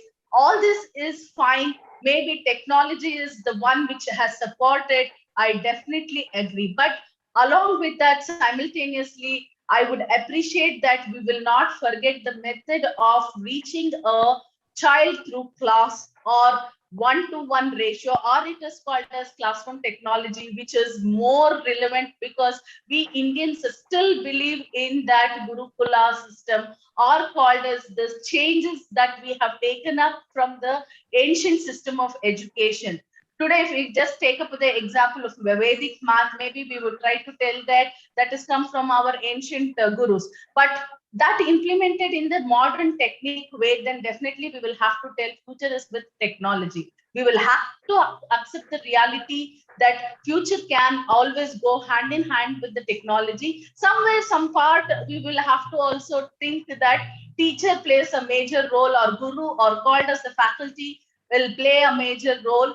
Reaching that in the modem of, as almost we know, there is homeschool happening online, or called as my online, or our own school methods which have implemented enormous way of reaching children, where children sitting at home understanding. But how far it is making the child understand, how much it has reached the child, how fast the child is developed, it's still a question mark, or a question within us, which we all are everyday thinking.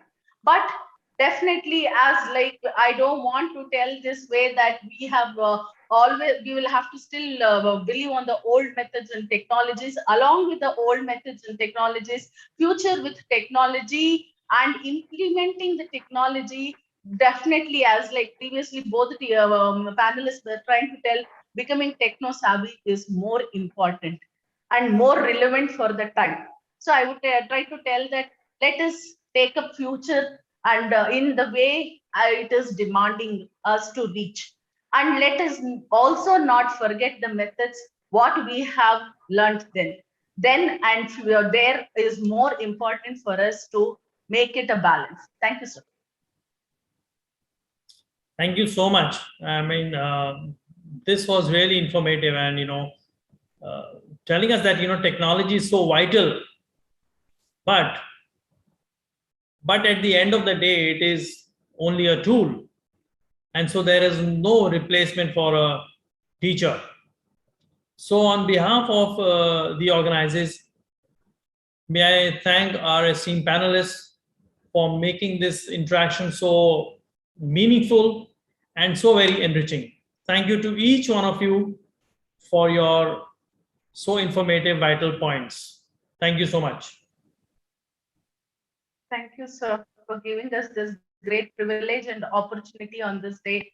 That hope so in future, pandemic makes us learn more things and make us execute things in a better way. Thank you so much, sir. Thank you. Thank you so much, everyone. That was Thank you, quite, Mr. John. Thank you for having us over. Thank you. Thank you. It's indeed Thank a you so pleasure. much, Thank you. everyone. Thank you so much. It was quite an insightful discussion. And thank you to all the eminent speakers for being here with us on this wonderful forum. Surbhi ma'am, Sneha ma'am, Hemlata ma'am, and John sir, you did a marvelous job moderating the whole session. Thank you so much once again. Stay safe. Thank you. Thank you. Lord, bye-bye. Take care, everybody. Bye. Moving on, I'd request the backend team to play a short video from our partner Edu Agency. Are you looking to find the best opportunities in the education sector? Have you been searching for the right people to recognize your talents and hire you? Here is how you can get started to find your dream job in as little as 10 minutes. Get going now by visiting www.eduvacancy.com. Once you click on register, pick the user type as candidate. You have the option to simply log in using your Google or Facebook account. If not, go ahead and fill in your personal details. You are good to go. Eduvacancy.com, a world full of opportunities.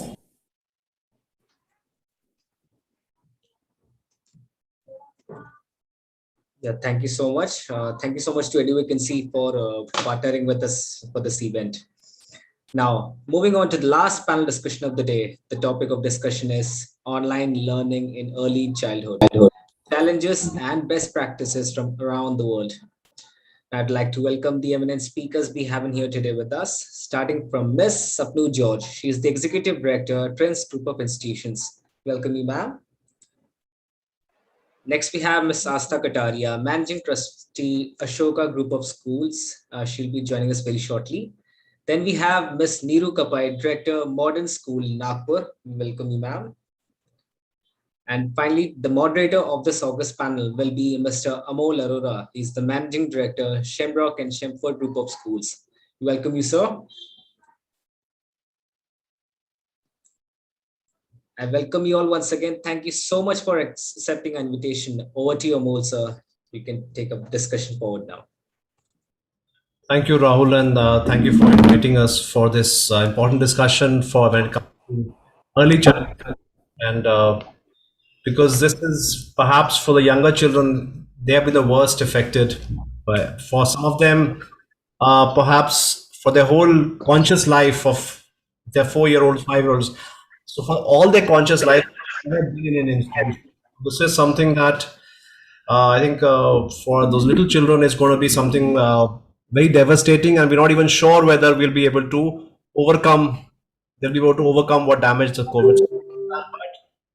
Uh, 80, it's been 18 months now for them, and but at the same time, schools responded very innovatively to this solution to this problem and said, okay, how do we solve this? How sure that children keep learning even if they cannot come to schools? And for that, we'll have to have this discussion with our panel today, and also about as a previous panel was also discussing what learnings do we take forward, especially when it comes to early childhood education. And because the same things don't work in early childhood education, because the level of motivation of children, the motivation of parents, because the urgency of child has to score marks, entrance tests, which are there in formal education, are not there in early childhood education.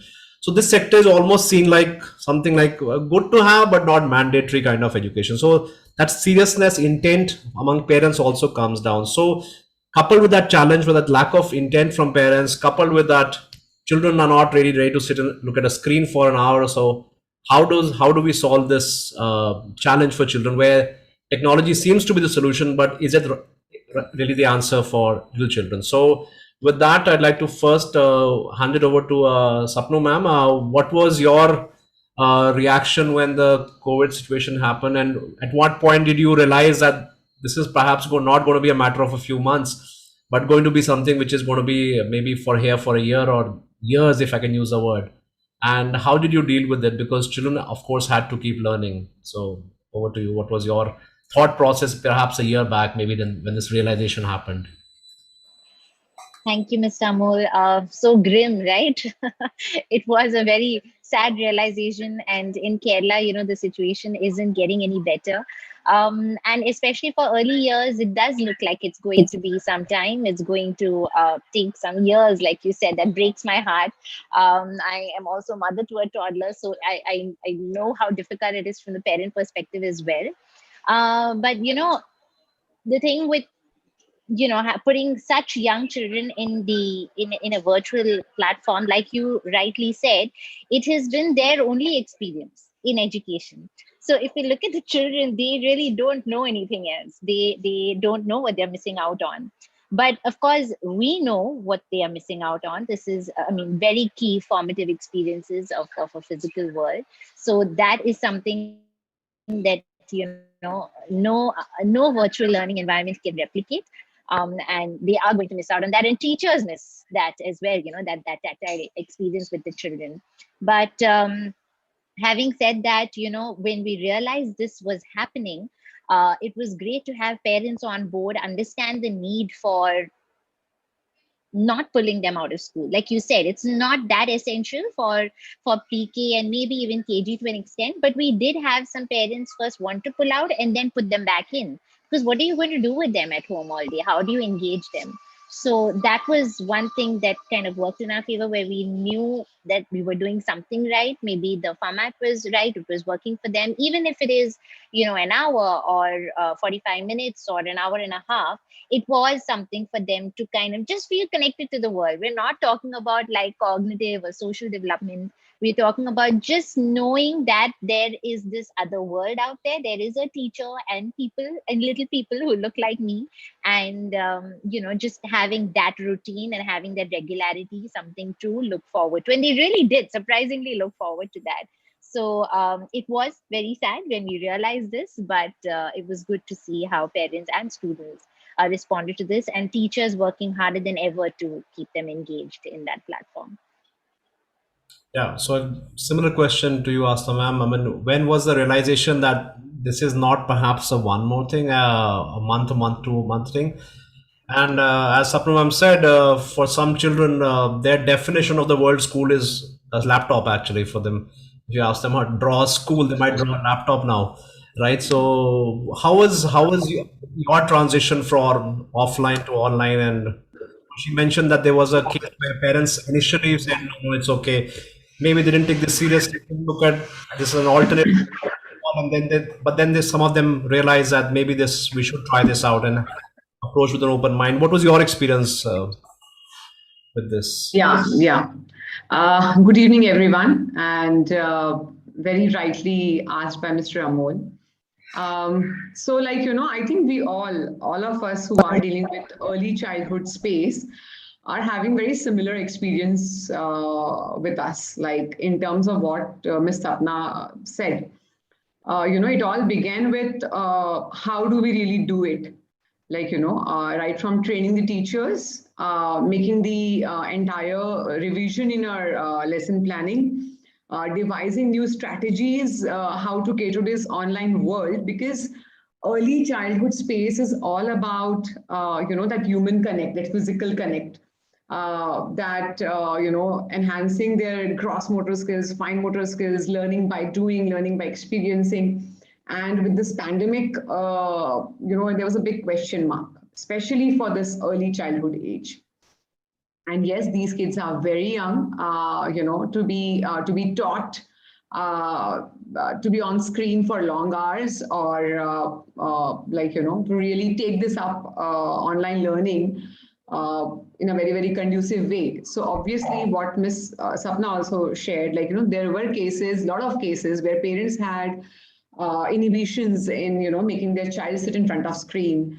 They wanted to pull out, few of them pulled them out as well. And and as educators, they also had that struggle because they wanted the teacher not to miss out or reaching that milestone. All said and done, they need that connection, if not physical, then virtually. And that's what brought a lot of transformation by educators. A lot of training, a lot of exposure given to them in terms of how they can deal with it. And fortunately, we have been able to pull this. And now, over a period of time, even the parents realized it in a very, very big way, because nobody anticipated that it would go for so long. And today also, we don't know how long is it going to continue. So I think this realization is there every day, that how long we have to pull it. But all said and done, virtual learning is not the solution to, you cannot compare both the worlds. We need our students back. We need these early kids back. But yes, all this has been successful purely because of a very good collaboration between parents, teachers, and now a lot of things which we were expecting the teachers to do, we are getting it done by the healthy participation from parents. and we are making them acting as a catalyst in the entire process. So I think that's how we converted our challenges into opportunities, and we've incorporated few more strategies, which I think once we discuss more, I'll just speak it out. Yeah. Thank Sure. you. Sure. Thank you for that. Neeru ma'am, are you there? Come switch on your camera, please. Are you there or? No, I think now she's disappeared. Okay, Saprama, I'll come back to you again then with the questions. So we'll keep going to and fro between you if you have three of us then. So in this whole stakeholders, we have the parents, the teachers, and the children. What were the challenges in terms of aligning everybody to this? So what motivated everybody? So parents was wanting maybe that children should keep learning. Teachers, was it that to be relevant, or how did you motivate each entity to be aligned with this alternative? Yeah, with teachers, of course, they wanted to keep doing their job, have no disruption in that sense. And they really went all in with training, with new technology and new ways to engage the children. They were so responsive, I have to say, so positive to kind of overnight, start learning or rather unlearning and doing things doing the same things but in a different way. So that was very good. We didn't really need to struggle with convincing that stakeholder. But with parents, I think they started to see that, there was, why, what are we doing? I mean, it's lesser hours. There isn't a physical campus. Do we need to, what are you going to do with such small children? If that was the question, they did understand that our teachers were firstly putting in 110%. I mean, they really were working harder, if it's possible, than they were before. And then, there were a lot of digital resources and, technology that was being free and paid, which was being invested in and, trained on. And the parents were also being trained on that because they were doing a lot of, our job. I mean, in terms of sitting with this age group of children. So it wasn't like where we went and convinced them, but they could see it in the class and with how the children were responding. And that was kind of proof of the pudding, where they realized that this is doing them some good. It is possible for learning to go undisrupted. And, when the child, I mentioned earlier, when the child was looking forward to school, they realized, oh, okay, it is, they are cooped up at home within the four walls, but there is this other world that they can be a part of even online. So I think that's when the parents started to understand, with teacher training, our resources and things we were giving them, the help we were giving them in terms of guidance. We were sending recordings of live classes that happened. We're sending resources. We were giving them instructions and guidelines and references of what to be prepared for the next day. There was so much happening on the stream, on Google Classrooms, with and specialist lessons. There were so many specialist lessons. It wasn't just your core curriculum. There was, music and dance and PE and art and IT. And, they realized it is a very 360-degree approach, and we are not cutting any corners, being kindergarten. We were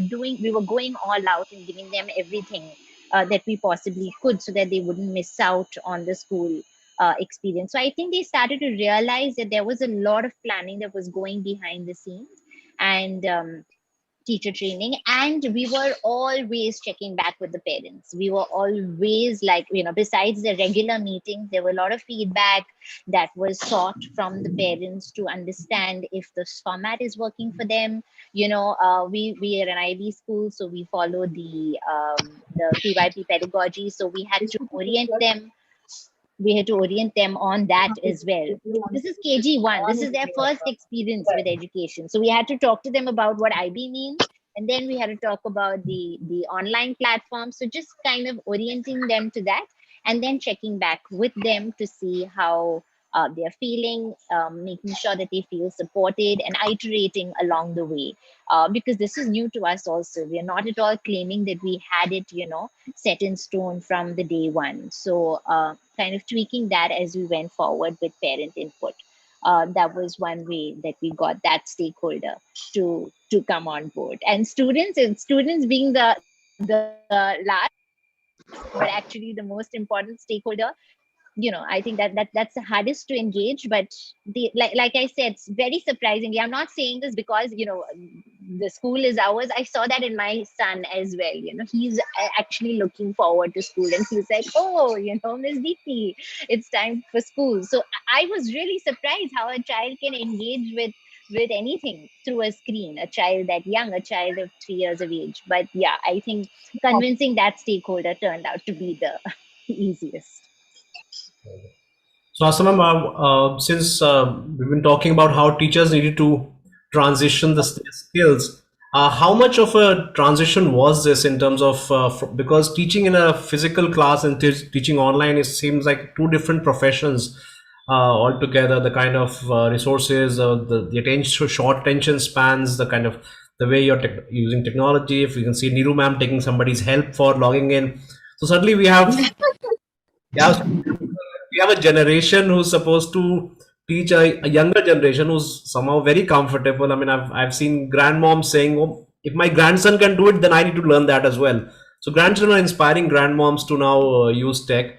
So how much of this was a shift from a professional point of view for a teacher? Is it, do you consider these as are we going to see in future? We are talking about that, elements of learning online should continue even when schools reopen. We all agree with that, and that's how it's going to happen. So will we have two sets of teachers? Do you see one for like it's like a batsman and a bowler, or are we going to have these all rounders who want to be able to teach both and be flexible with that? What do you see in that sense? How do you notice that skills, were they easily translatable from the classroom to Zoom, or was it something where you felt that there was not everyone was capable of making that transition? Asta ma'am, to you. Yeah. So,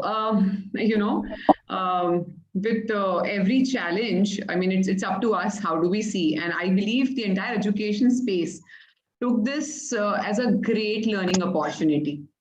And teachers had no option but to transform the way they used to teach, and they used to make the child learn. And pandemic is the biggest example. I don't see that we took a lot of time in this transition. In fact, that learning is going on every single day. Because initially we adopted to our digital platform. They tried various digital tools, and over a period of time they were very clear that whether Zoom is more comfortable for them, or whether Google Meet is giving them the right connectivity and the connection which they can establish by using various tools. They also identified during the entire process which other tools they need to use to make the teaching learning process interactive, engaging, and fun for kids. Like a simple example is like, usage of augmented reality for this particular age really worked out amazing. Something which teachers was not easy for teachers to do at a virtual world. It made it very easy. Teachers could make their own augmented reality tools and engage their kids in a very, very fun way. As Ms. Sapna said, so we also as a school, we made sure that every single activity which was planned as a part of the early childhood planning was conducted. But yes, the conduction was entirely different. The entire program was tweaked with respect to online world, what should be given to the child through online interface, what should be get done through parents connection, what should and how should we take as a reflection from the child. Lot of initiatives, like a simple example, because see, early childhood, they need more of socio-emotional development. They need literacy, and numeracy still comes little later. So we did a lot of formal, informal interactions with kids. There were spaces where kids knew that they are just going to have chit chat with teachers, not even any integration of any academics or any skill involved there. But I think those sessions and those connections help the teacher to connect with the child, as Ms. Sapna quoted, how her child became so comfortable. So believe me, it is really surprising for us, but especially the nursery kids or like, the preschool kids, they are the ones who have seen this world. They just know that, my teacher is across the screen. And somehow they just know this, they have adopted, they got adapted very, very easily. Saying this, I'm not saying that this is something which we are looking for a long run. But yes, connecting this at this learning, this blended approach, we have to take it ahead. Because now the generation today, as you said, that, the grandchildren is pro in teaching the grandmom. And okay, oh, I can do it this way. Okay, just try this way if this is not working. And you don't need to teach them. They are just born with that, basic skill set. That's how the whole generation. So, when we see that we have to engage this generation kids, we have to have a blended format wherein you have tools to engage them in, virtually, which is fun, which is engaging, which is somewhere well planned, so that it is taking into account of what is the learning outcomes we are looking at. I think there's a lot of. Am I audible? Either logged into two machines. Somebody who's got a microphone on. Let me see. Maybe somebody on and one on laptop and one on a phone because of the gap between the two, laptop and phone. So there's always a feedback that's we get it. I understand. Yes. So I think, so it has been an amazing learning journey overall for teachers. And I'm sure this has made them exposed to how early schools education is going worldwide. They've come out of their shell. So I think that's the biggest transformation we can see. Thank you. Okay. So I think, we saw Neeru ma'am is in two machines. So it's somebody is logged in two machines. Neeru ma'am, can you switch on your microphone, please? Can we hear you? Are you ready? Yeah. Can you hear me? Yes, we can hear you. Okay, yes. This is the most quoted phrase of the last 18 months. Can you hear me? Or No. Right. All last minute problems, technical problems, We're all used to it. And it's pouring here in Nagpur. So, lot of difficulties. Okay. So, Neeru, I'll have to come to you since we've somehow got you on board for some time. I don't know if we'll lose you again in the weather or the monsoon or whatever is happening over there. So I'd love to ask for you, how do you see, and Astan was talking about this pre-primary role, early childhood is more about socialization. It's about peer learning. It's about learning from each other. So getting to deal with other children like yourselves, with adults. How realistically, how much can online actually replace this? Do you see this as a temporary solution? Do you see something is it really important? Because ABC and all, so every parent can teach, right? So there's nothing to do that we're doing which makes it so unique. Our role as pre-primary educators is to introduce these aspects of learning, which clearly we're severely handicapped online. We're trying to make it work, but it's not the same, right? It's like meeting friends face to face, and we're having a virtual Zoom session now. So how much do you think realistically are we trying to achieve? Are we trying to overcommit and say that no, we have done great, we've replicated the school online now, and this children are wonderful, parents are wonderful, teachers are working very hard and everything, but are we actually solving anything, or are we just trying to solve something which is not there? To be very honest, nothing is going on well. We are only trying to please ourselves and trying to pep up the society at large and the government authorities at large कि सब कुछ अच्छा है, but inside nothing is going on well. Pandemic came overstayed, according to me, should not have come only, but it is leaving, or it has putting all the children and adults and human beings under a lot of pressure. And people are going through a lot of traumatic experience. So I can understand the adults and the grown-ups facing it. Imagine, and I really pity our small children who don't even understand. Their understanding of pandemic is कि Modi uncle ने कहा घर से बाहर नहीं निकलना, and Modi uncle ने कहा mask पहनना. That's why they are doing it. But it is having a very, very negative impact. Friends, I'm not worried about academics not taking place. I'm not worried about children staying at home. I am genuinely very concerned and worried about their emotional, psychological level. See, as far as the academics are concerned, alphabets, numbers, addition, multiplication, which is the curriculum of kindergarten and foundational years, even if it is taught after 6 months or a year, it will be fine. If today I do not know how to write alphabets and the numbers, and I learn after 6 months, nothing is going to hamper. But the emotional trauma and the life of uncertainty which our children have gone through during COVID, nobody is going to replace that. We will never ever be able to fill the gap. So it's very important for we as educators and the teachers to pay more focus on this. Actually, technology is doing a great job. If technology was not there, well, probably we wouldn't have been able to take care of the academic part to this extent.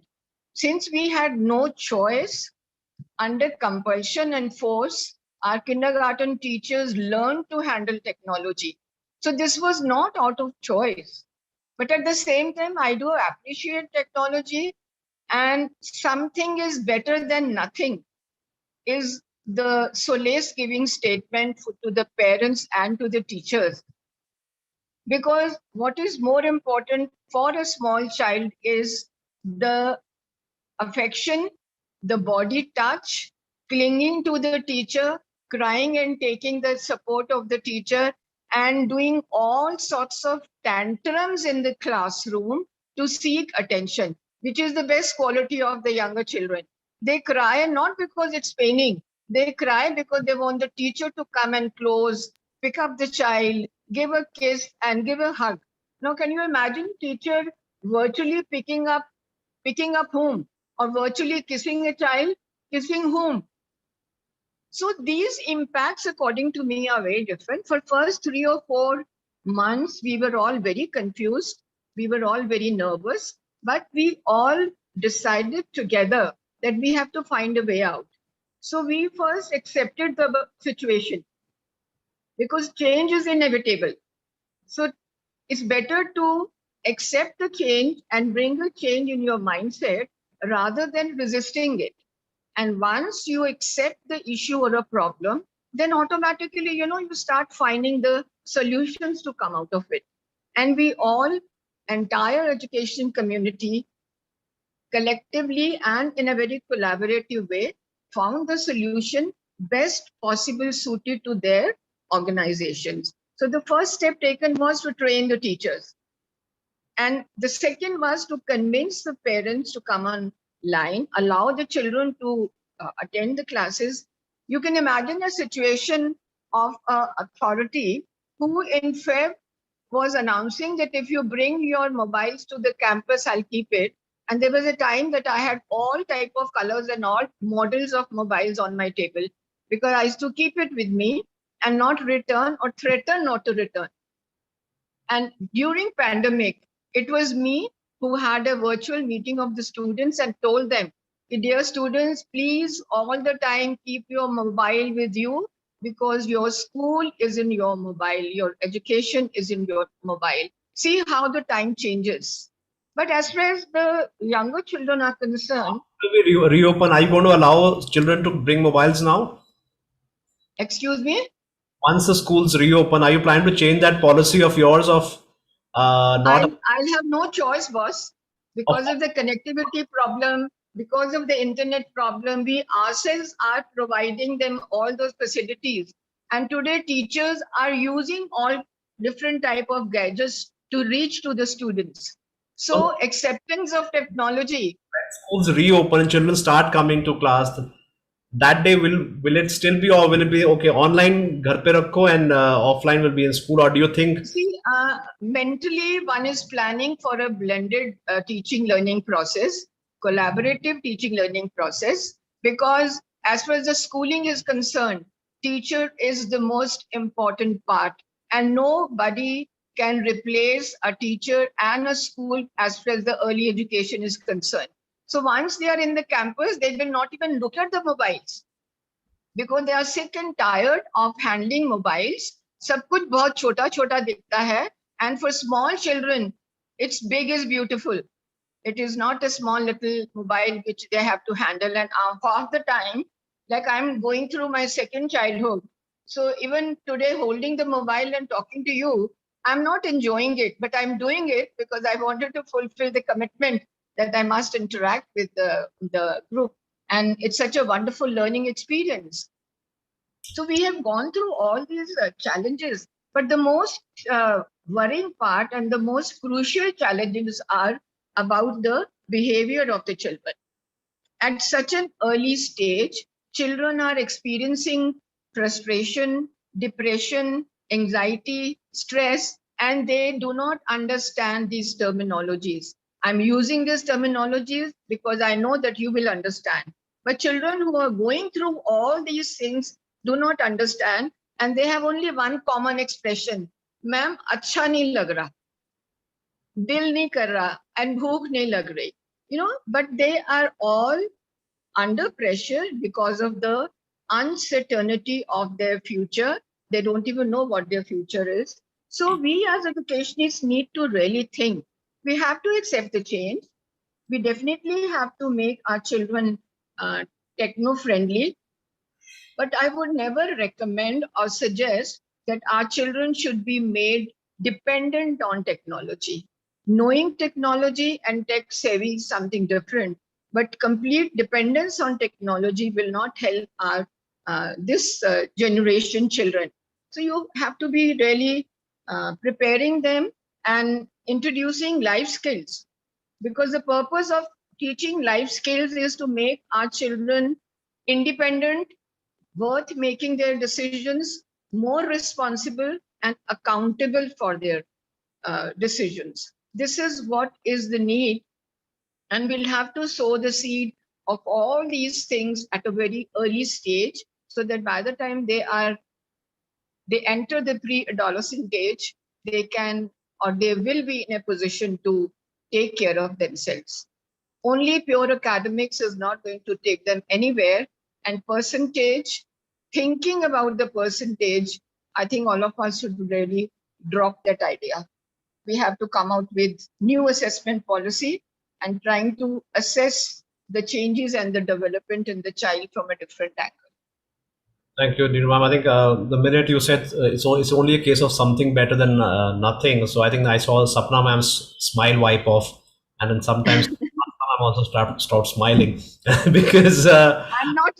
No, it's just a personal opinion, because everybody is trying to contribute to bring out a change. So if everybody contributes in whichever way they feel is right, definitely the change will be there.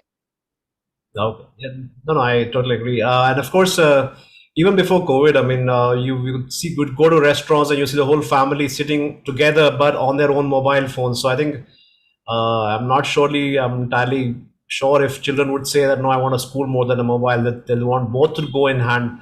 They would be chatting if you allow a mobile phone in the classroom, they would be chatting with their classmates on the mobile instead of talking face to face. I think that's what we would see. Sabram, what's your reaction to this kind of thought about, it's more of a question of something better than nothing, and we shouldn't really try and overemphasize how much technology can play, and it's just a means of just getting through this phase, and maybe afterwards it'll remain a small fraction of the learning process, because as she said, you cannot hug a child, you can pick up a child. Of course you can give oral feedback to a child, but more than that, that physical touch and all those aspects that she was mentioning of hugging, kissing, a child crying and a teacher picking up, they all are the total opposite of social distancing, right? It's the total opposite. So we have to, in an environment where social distancing is being emphasized, so children are being deprived of all these things,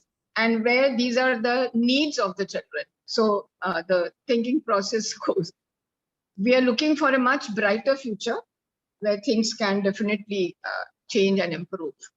So Apurva, what's your take on this? How much do you think? I mean, does this feedback of a teacher saying "well done" on a screen be different from somebody saying hugging a child on in the classroom? And is that a huge gap? Because if that's what we all kind of agree on that point, that the academics is secondary. You also mentioned that. Neeru ma'am also agrees on that point. But beyond that, you said, well, like talking about AR and all those things coming into play now. So would there be a different form of learning? Because clearly we're not seeing a COVID zero anytime soon now, with some new variant which has emerged in Africa now, which is saying now it will bypass also this, that, and also we have to learn to live with this. So where do we strike that balance? How do you see this going forward? Maybe a couple of years now, still we'll be talking about this. So Sapnu ma'am, over to you. How much do you agree with this kind of thought? And would love to hear from you. But I think if all the adults are going to sit around and say something's better than nothing, that is going to affect the children. So I think we need to be positive about this and not let them in on what they are missing out on. I started this by talking about how, children are missing the tactile experience and they don't get to hug their teachers and their friends. And that is a big, big lapse. And there is no replacing that at all. There's nothing to replicate that. But this is what we have right now. So the adults being positive, maintaining a smile on their face, and being positive about the learning outcomes in this is very, very important, because children as young as 3 and 4 pick up on these things. So it is very important that we don't see this as temporary. We have to see this as something we are going to have to live with. Even after, in a world where we come back to school, we might have to marry the two. So we will have to marry the two, and it will be a blended model. Do you see this going forward as well I can understand for higher education where you can have a personalized learning. We have AI based learning paths for older children. We can have career counseling. We can have lots of tech. But for little children, do you see honestly, it sounds good to say yes, going forward it's going to be blended.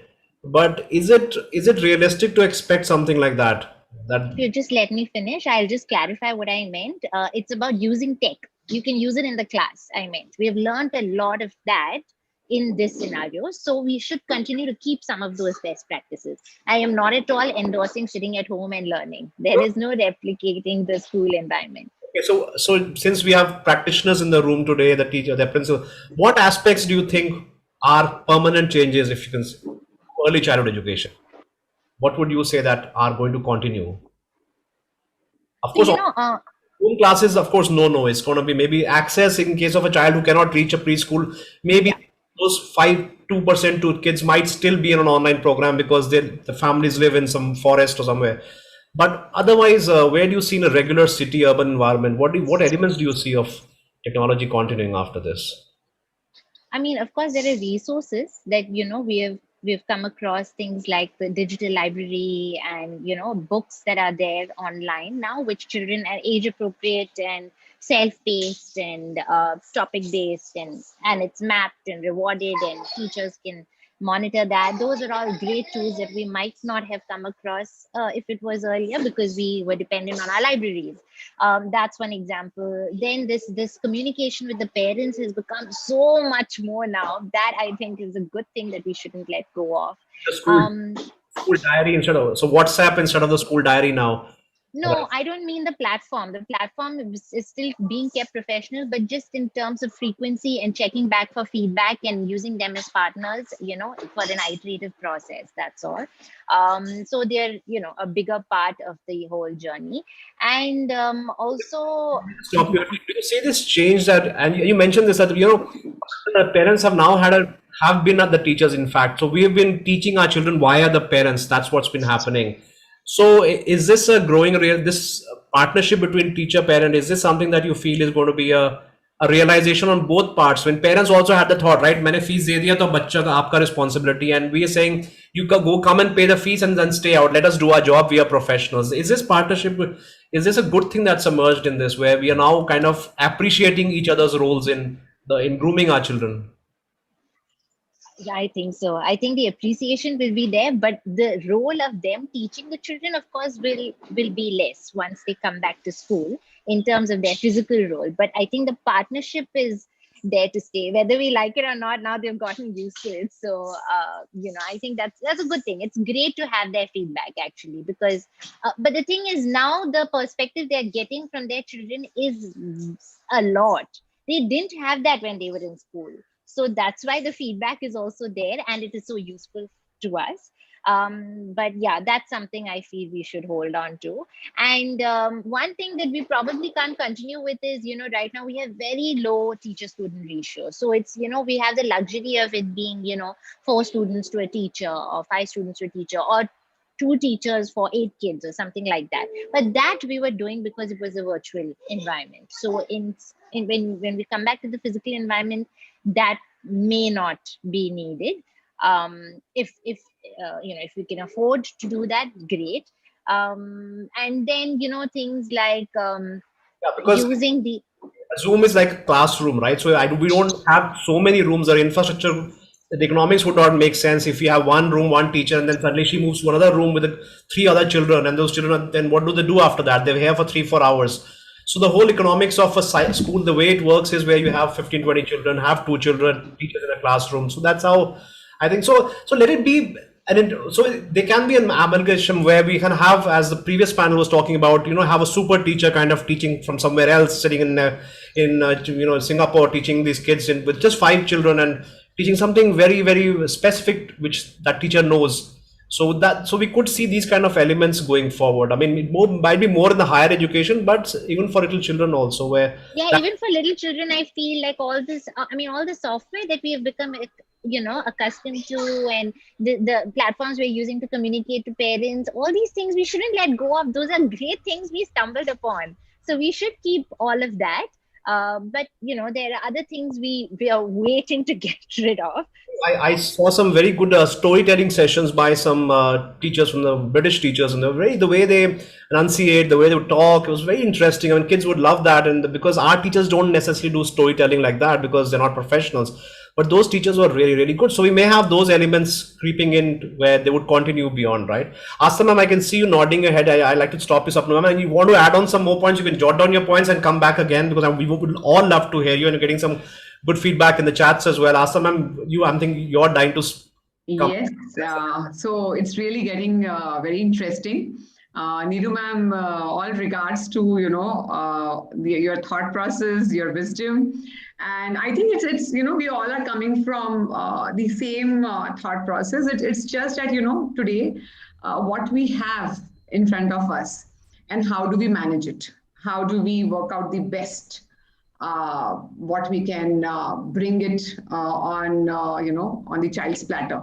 It's just to do with that. And I so agree with Ms. Sapna, where that things like your digital books, things like augmented reality, things like the way you said, a British teacher maybe narrating a good story, these things are going to stay. Also, as Ms. Sapna said, the way the parents are getting connected through digital platforms, how the communication has no barrier.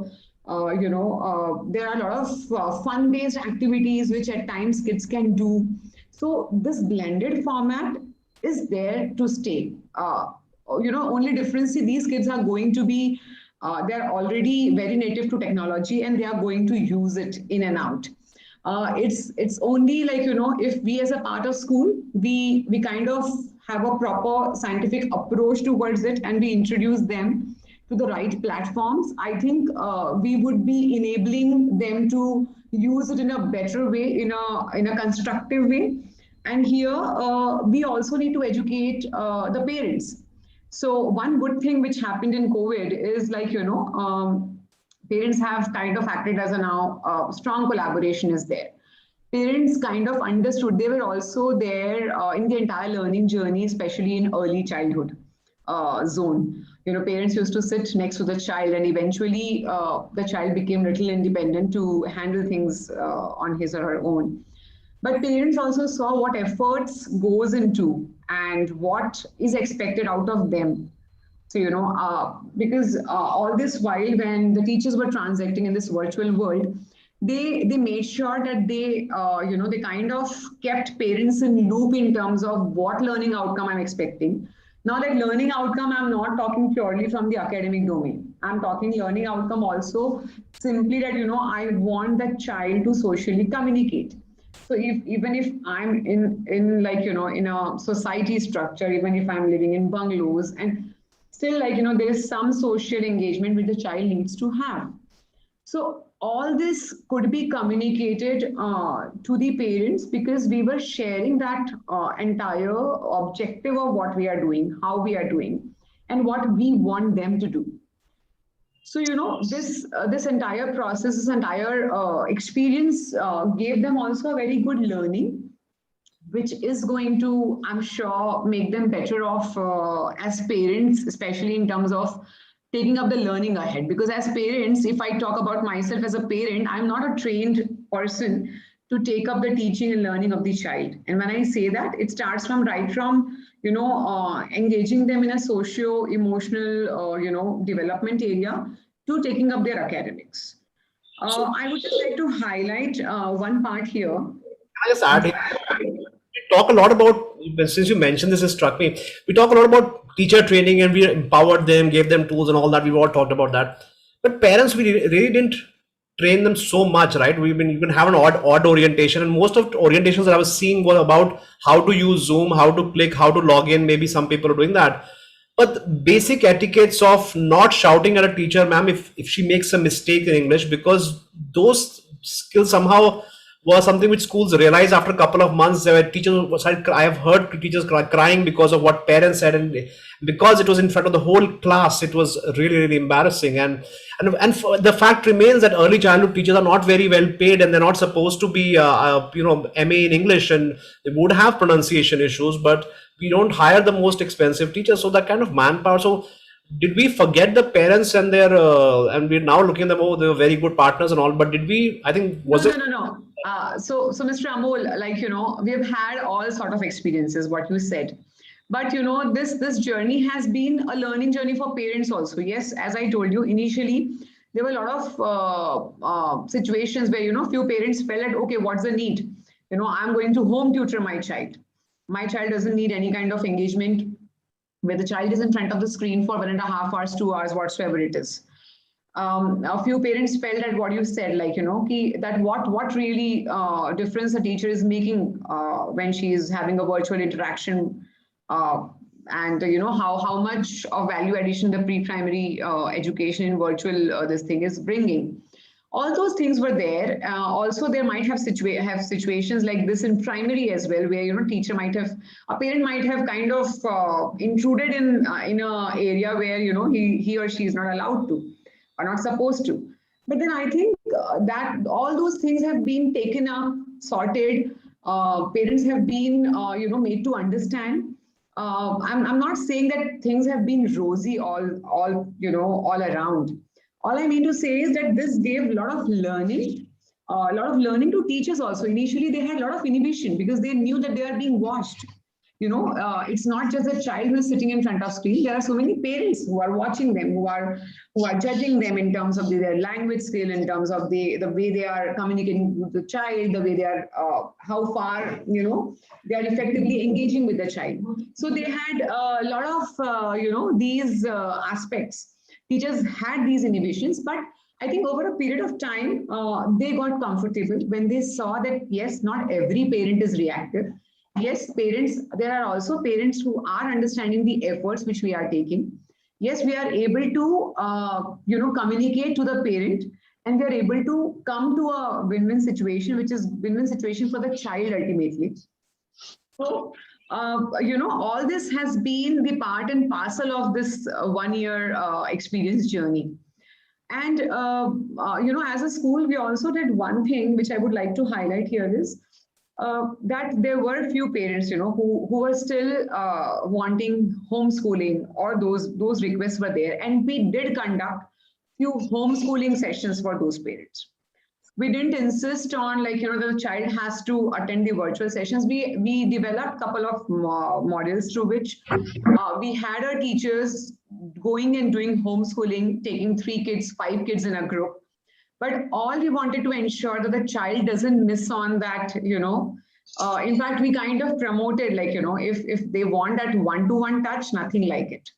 So, it ran very successfully. 3-month program we introduced, and a lot of parents who might be a parent group of our institute or not, they opted for homeschooling for the child. Even pre-nursery kids, they opted for homeschooling, and we got brilliant results. Like, the kind of connection which the child established with that particular teacher was amazing.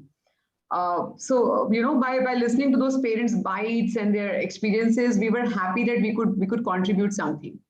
We also ran a Library on Wheels initiative, where we ensure that each and every child is getting, age appropriate reading material, listening material for them from school. Say every 15 days we used to do that, and we ran it almost for 6 months last year. That also brought a lot of effectiveness. Kids used to share their reflection in their own little ways, but I think that was really effective.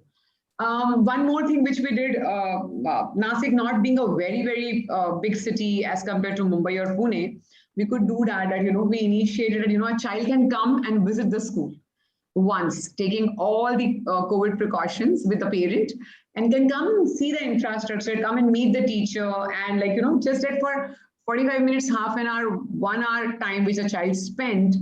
And, in the school, in fact, some of them waited for 2 hours also, where they did some fun activities also. But I think that that belongingness, that, okay, I'm belonging to the school. She's my teacher. I met my teacher. I saw my classroom, and I used few of the play stuff. I think that really brought a lot of difference. I mean, in the whole perspective of parents' mindset, also in the child's mindset. So that is one thing. And so we have a Magic of Happiness curriculum, which we execute right from early years to 12th standard. And that entire curriculum is a very, very interactive.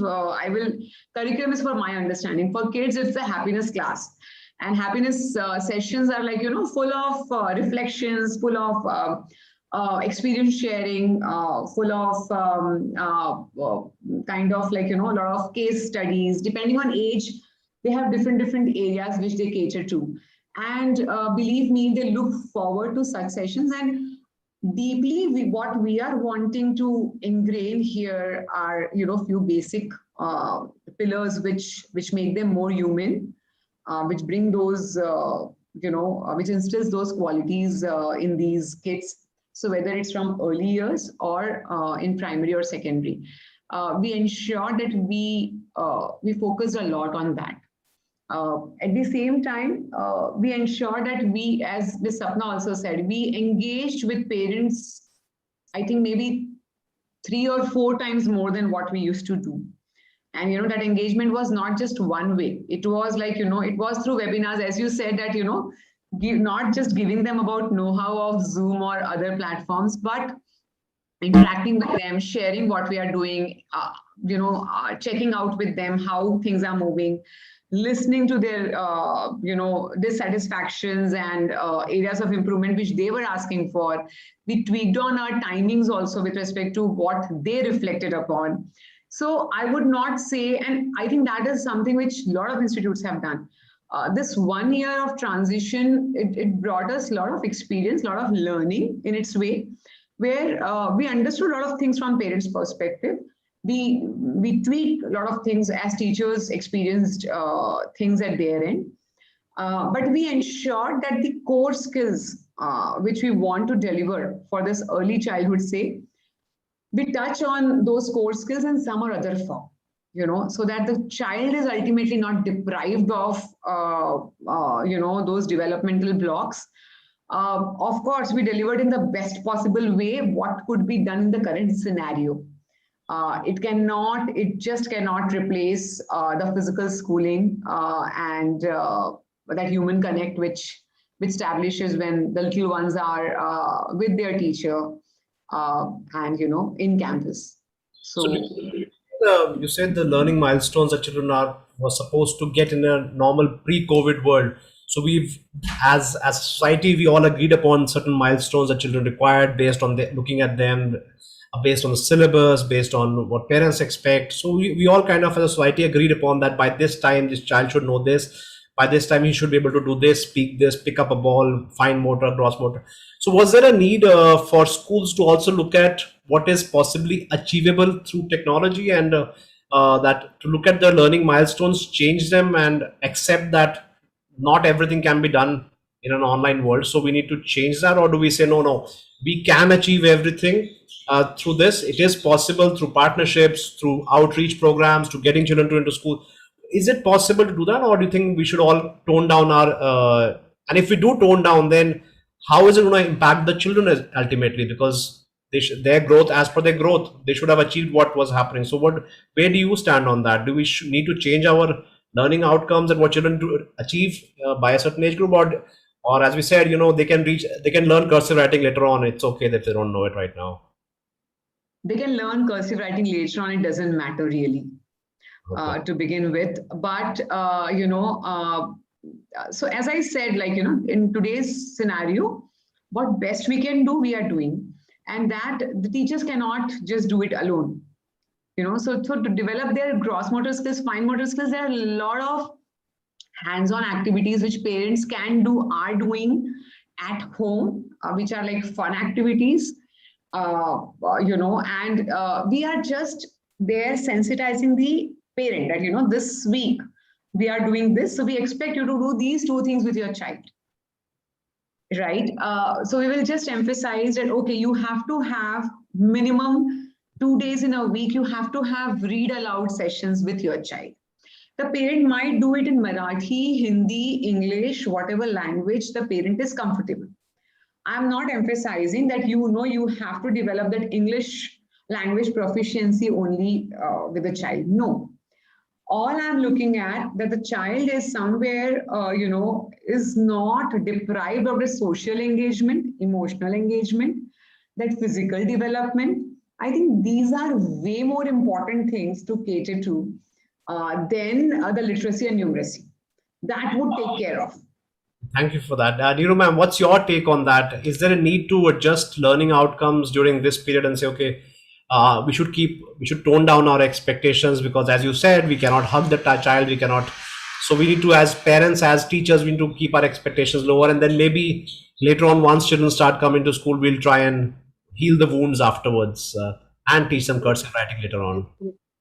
Actually, I personally feel that we need to be working out on a strategy and decide what is the need of the day to day. Post-COVID, children needs to be attended to differently. I would request all my teachers not to focus on the academics, but try to fill up their emotional tank. Our children are going through a bad time with very low self-esteem. And it's very important for us to pay attention to that area. And every school has a different strategy. Every school needs to understand the kind and the quality of children they have, because I'm very clear and I believe that every child is a unique creation of God with one's own positives and negatives, strengths and weaknesses. So every child needs to be given an opportunity to grow and develop. And every school will have to formulate a certain criteria. Temporarily, I said that because of post-COVID, children are not coming to school. All the academics and all these storytellings and numbers and alphabets can be done on line using the technology. But whenever children get an opportunity to come to school, the focus should be on physical, mental development, because that is something which can be done only in school and only in a group. Every child wants to play with his own age group bachas, not with anybody else, because parents don't accept their children. They'll always say, "Aap chote ho, bahar chale jao, and chote bachon ke saath jaake khelo." And parents will not understand the basic requirement. So parents post-COVID need to give an opportunity to the children. They must communicate with them. and they must encourage the children to have virtual friends. Friends are required not only for teenagers, friends are required even for younger children. So parents must encourage them to make small groups so that they can express their feelings and they can share their things. And to handle the parents in a better way, I personally feel that interaction between the teacher and the parent is very important, so that both the parties can discuss the needs and the strategies to be followed to bring out certain changes in the children. So every school will have to use their own techniques and strategies depending on the technology, but other things, mantra for the success of the children and for the happiness of the children is that we have to be based or dependent on collaboration. Collaboration is the key for success, and we should move on with this purpose, that let's help the children to open their wings and fly. Sky is the limit for them. So strategies need to be planned not globally, because it is not one t-shirt fitting everyone. It has to be a tailor-made curriculum, depending on the needs and the requirements and the affordability of the school and the society. That's what I feel. Sapna ma'am, I just want to add, so Neeru ma'am is banking more on the post-COVID world. I, for one, don't see the post-COVID world very soon for these little children. Is it right to wait for them, or Neeru ma'am, are you advocating waiting for the emotional development, or No, not waiting, start right this minute onwards. It's happening right now. No waiting and no fear. We cannot live our life and lead our life under any pressure or fear, whether it is the third COVID coming and fourth or the fifth one. Issue is we have to prepare ourselves as parents, prepare our children to take precautions, all necessary precautions, and develop the skills to move ahead. Stagnation is not going to help anyone. So we have to think and plan, analyze our own strengths and weaknesses, and the areas where we are not very good, they need to be developed with the help of the parents and the teachers, and an opportunity should be availed. And parents need to give that opportunity to the children. You know, the opportunity for all will be one purpose which will lead to a happy ending, so that everybody's future and everybody is given an equal opportunity to grow, but results will not be same, because there are individual differences amongst the children and amongst the human beings. So we have to understand that. All right, thank you. Hoping for a very bright future, darenge to marenge. So we cannot think on these lines. We need to prepare ourselves. Let's learn the skills. Let's prepare the children, and so that they are better prepared to fight the uncertain future. It is the uncertainty of the future which is killing everybody. Thank you, Neeru ma'am. I think we are now out of time. Sapna ma'am, I wanted to you to add on to this, but I think we are out of time, and I think a very interesting discussion. And I think because what we've got is the kind of, I think what we've emerged in my 1 hour is the way school leaders have looked at that initial shock and realization to saying, okay, like this is what needs to be done, and looking at getting everyone came out of their complacency. And that's one of the good things that's come out of COVID is the teachers, school leaders, parents, this complacency we all had with the status quo was suddenly broken, and we all had to go back to the drawing board and think, okay, if the children have to reach these learning milestones that we wanted them to do in a pre-COVID, how do we do it now? So everybody equipped themselves, handling difficult parents, getting parents, that realization that parents are going to be our partners. We're not going to do it without them. To understand, for parents to understanding, why should I pay the fees if it's only 1 hour? What is it? So, and then trying to convince parents that your child needs to be a part of this program. So I think we've gone a long way. And now that maturity is settling down, and I think a lot of a big thanks to the organizations like Google and Microsoft who give really good learning management systems, where without, otherwise that would have costed us a bomb, and on top of those financial problems if we had to pay for these tools. Zoom giving us 40-minute free accounts that Google Meets being for free. So I think these all really helped us very, very easily. And with those financial crises, the first quarter of 2000 last year to 2021, we suddenly were able to manage with these free tools. Then we became more mature. We were okay to pay Zoom. Otherwise, we live in an environment where अच्छा इसका CD कहाँ से मिलेगा, from of license लेना पड़ेगा. So we all matured to that, and today we're all experimenting. I think it's the good thing is we're going to all experiment, and as we enter perhaps an endemic phase, as WHO said, that we're going to learn to live with COVID. So as Neeru ma'am was talking about, we have to start right now looking at the emotional issues of children, and the cursive writing can wait for a bit.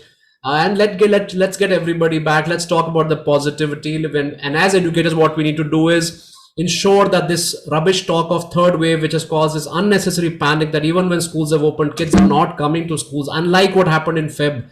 I think schools need to really do a huge PR exercise. If you have even 25, 30 kids, start the classes, start showing pictures on your Facebook of kids enjoying, being safe. Because parents every day they'll ask themselves, "Aaj bhejna hai." It'll be no. The day one day you get a yes, the child is with you.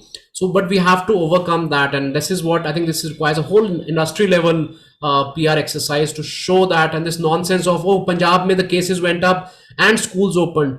So somebody said this. The answer was that, but in states where they've opened and cases have not gone up, so there is no correlation between schools opening and cases going up. So I think there are people working against us, especially in the mainstream media, who intend to create panic, who don't want things to settle down. And we need to fight our own battles with our own public, PR, and because it's for the children. And we know this blended way of learning, even if it's for a few hours a week, 2 hours a week, we need to get our children into our classrooms. They need this for that emotional learning. Let both systems work in parallel. And let's all keep learning from the successes of each other, build on each other's learnings. And I think platforms like this, ASMA, thank you, Rahul, for inviting us. I think it's been a great learning opportunity, and I'm sure the audience also has picked up some ideas which they could go and implement from tomorrow. Sapnu ma'am shared some brilliant ideas. Asta ma'am shared some brilliant ideas of how tech will even keep being a part of the classrooms going further. It's not going to be, this is an irreversible change, if I can use a chemistry language, of COVID. And the good thing is it's better for the children. So what the learning system in early childhood will happen after COVID will be much better than the pre-COVID, the way children were learning. And that's the best thing to come out of this whole environment. And I hope we can start these things. And I think Asa ma'am, thank you also sharing those ideas that you're doing at a practical level in your school for outreach. And I hope some of the principals who were there in the session will try and learn from these, because it takes a lot of guts to share these things. We live in a very hyper competitive world as well. But we're all educators and we're here for the children. So a big thanks to you, Asa ma'am, for sharing those practical tips. And everybody who's in the audience, please do implement these things, start, experiment.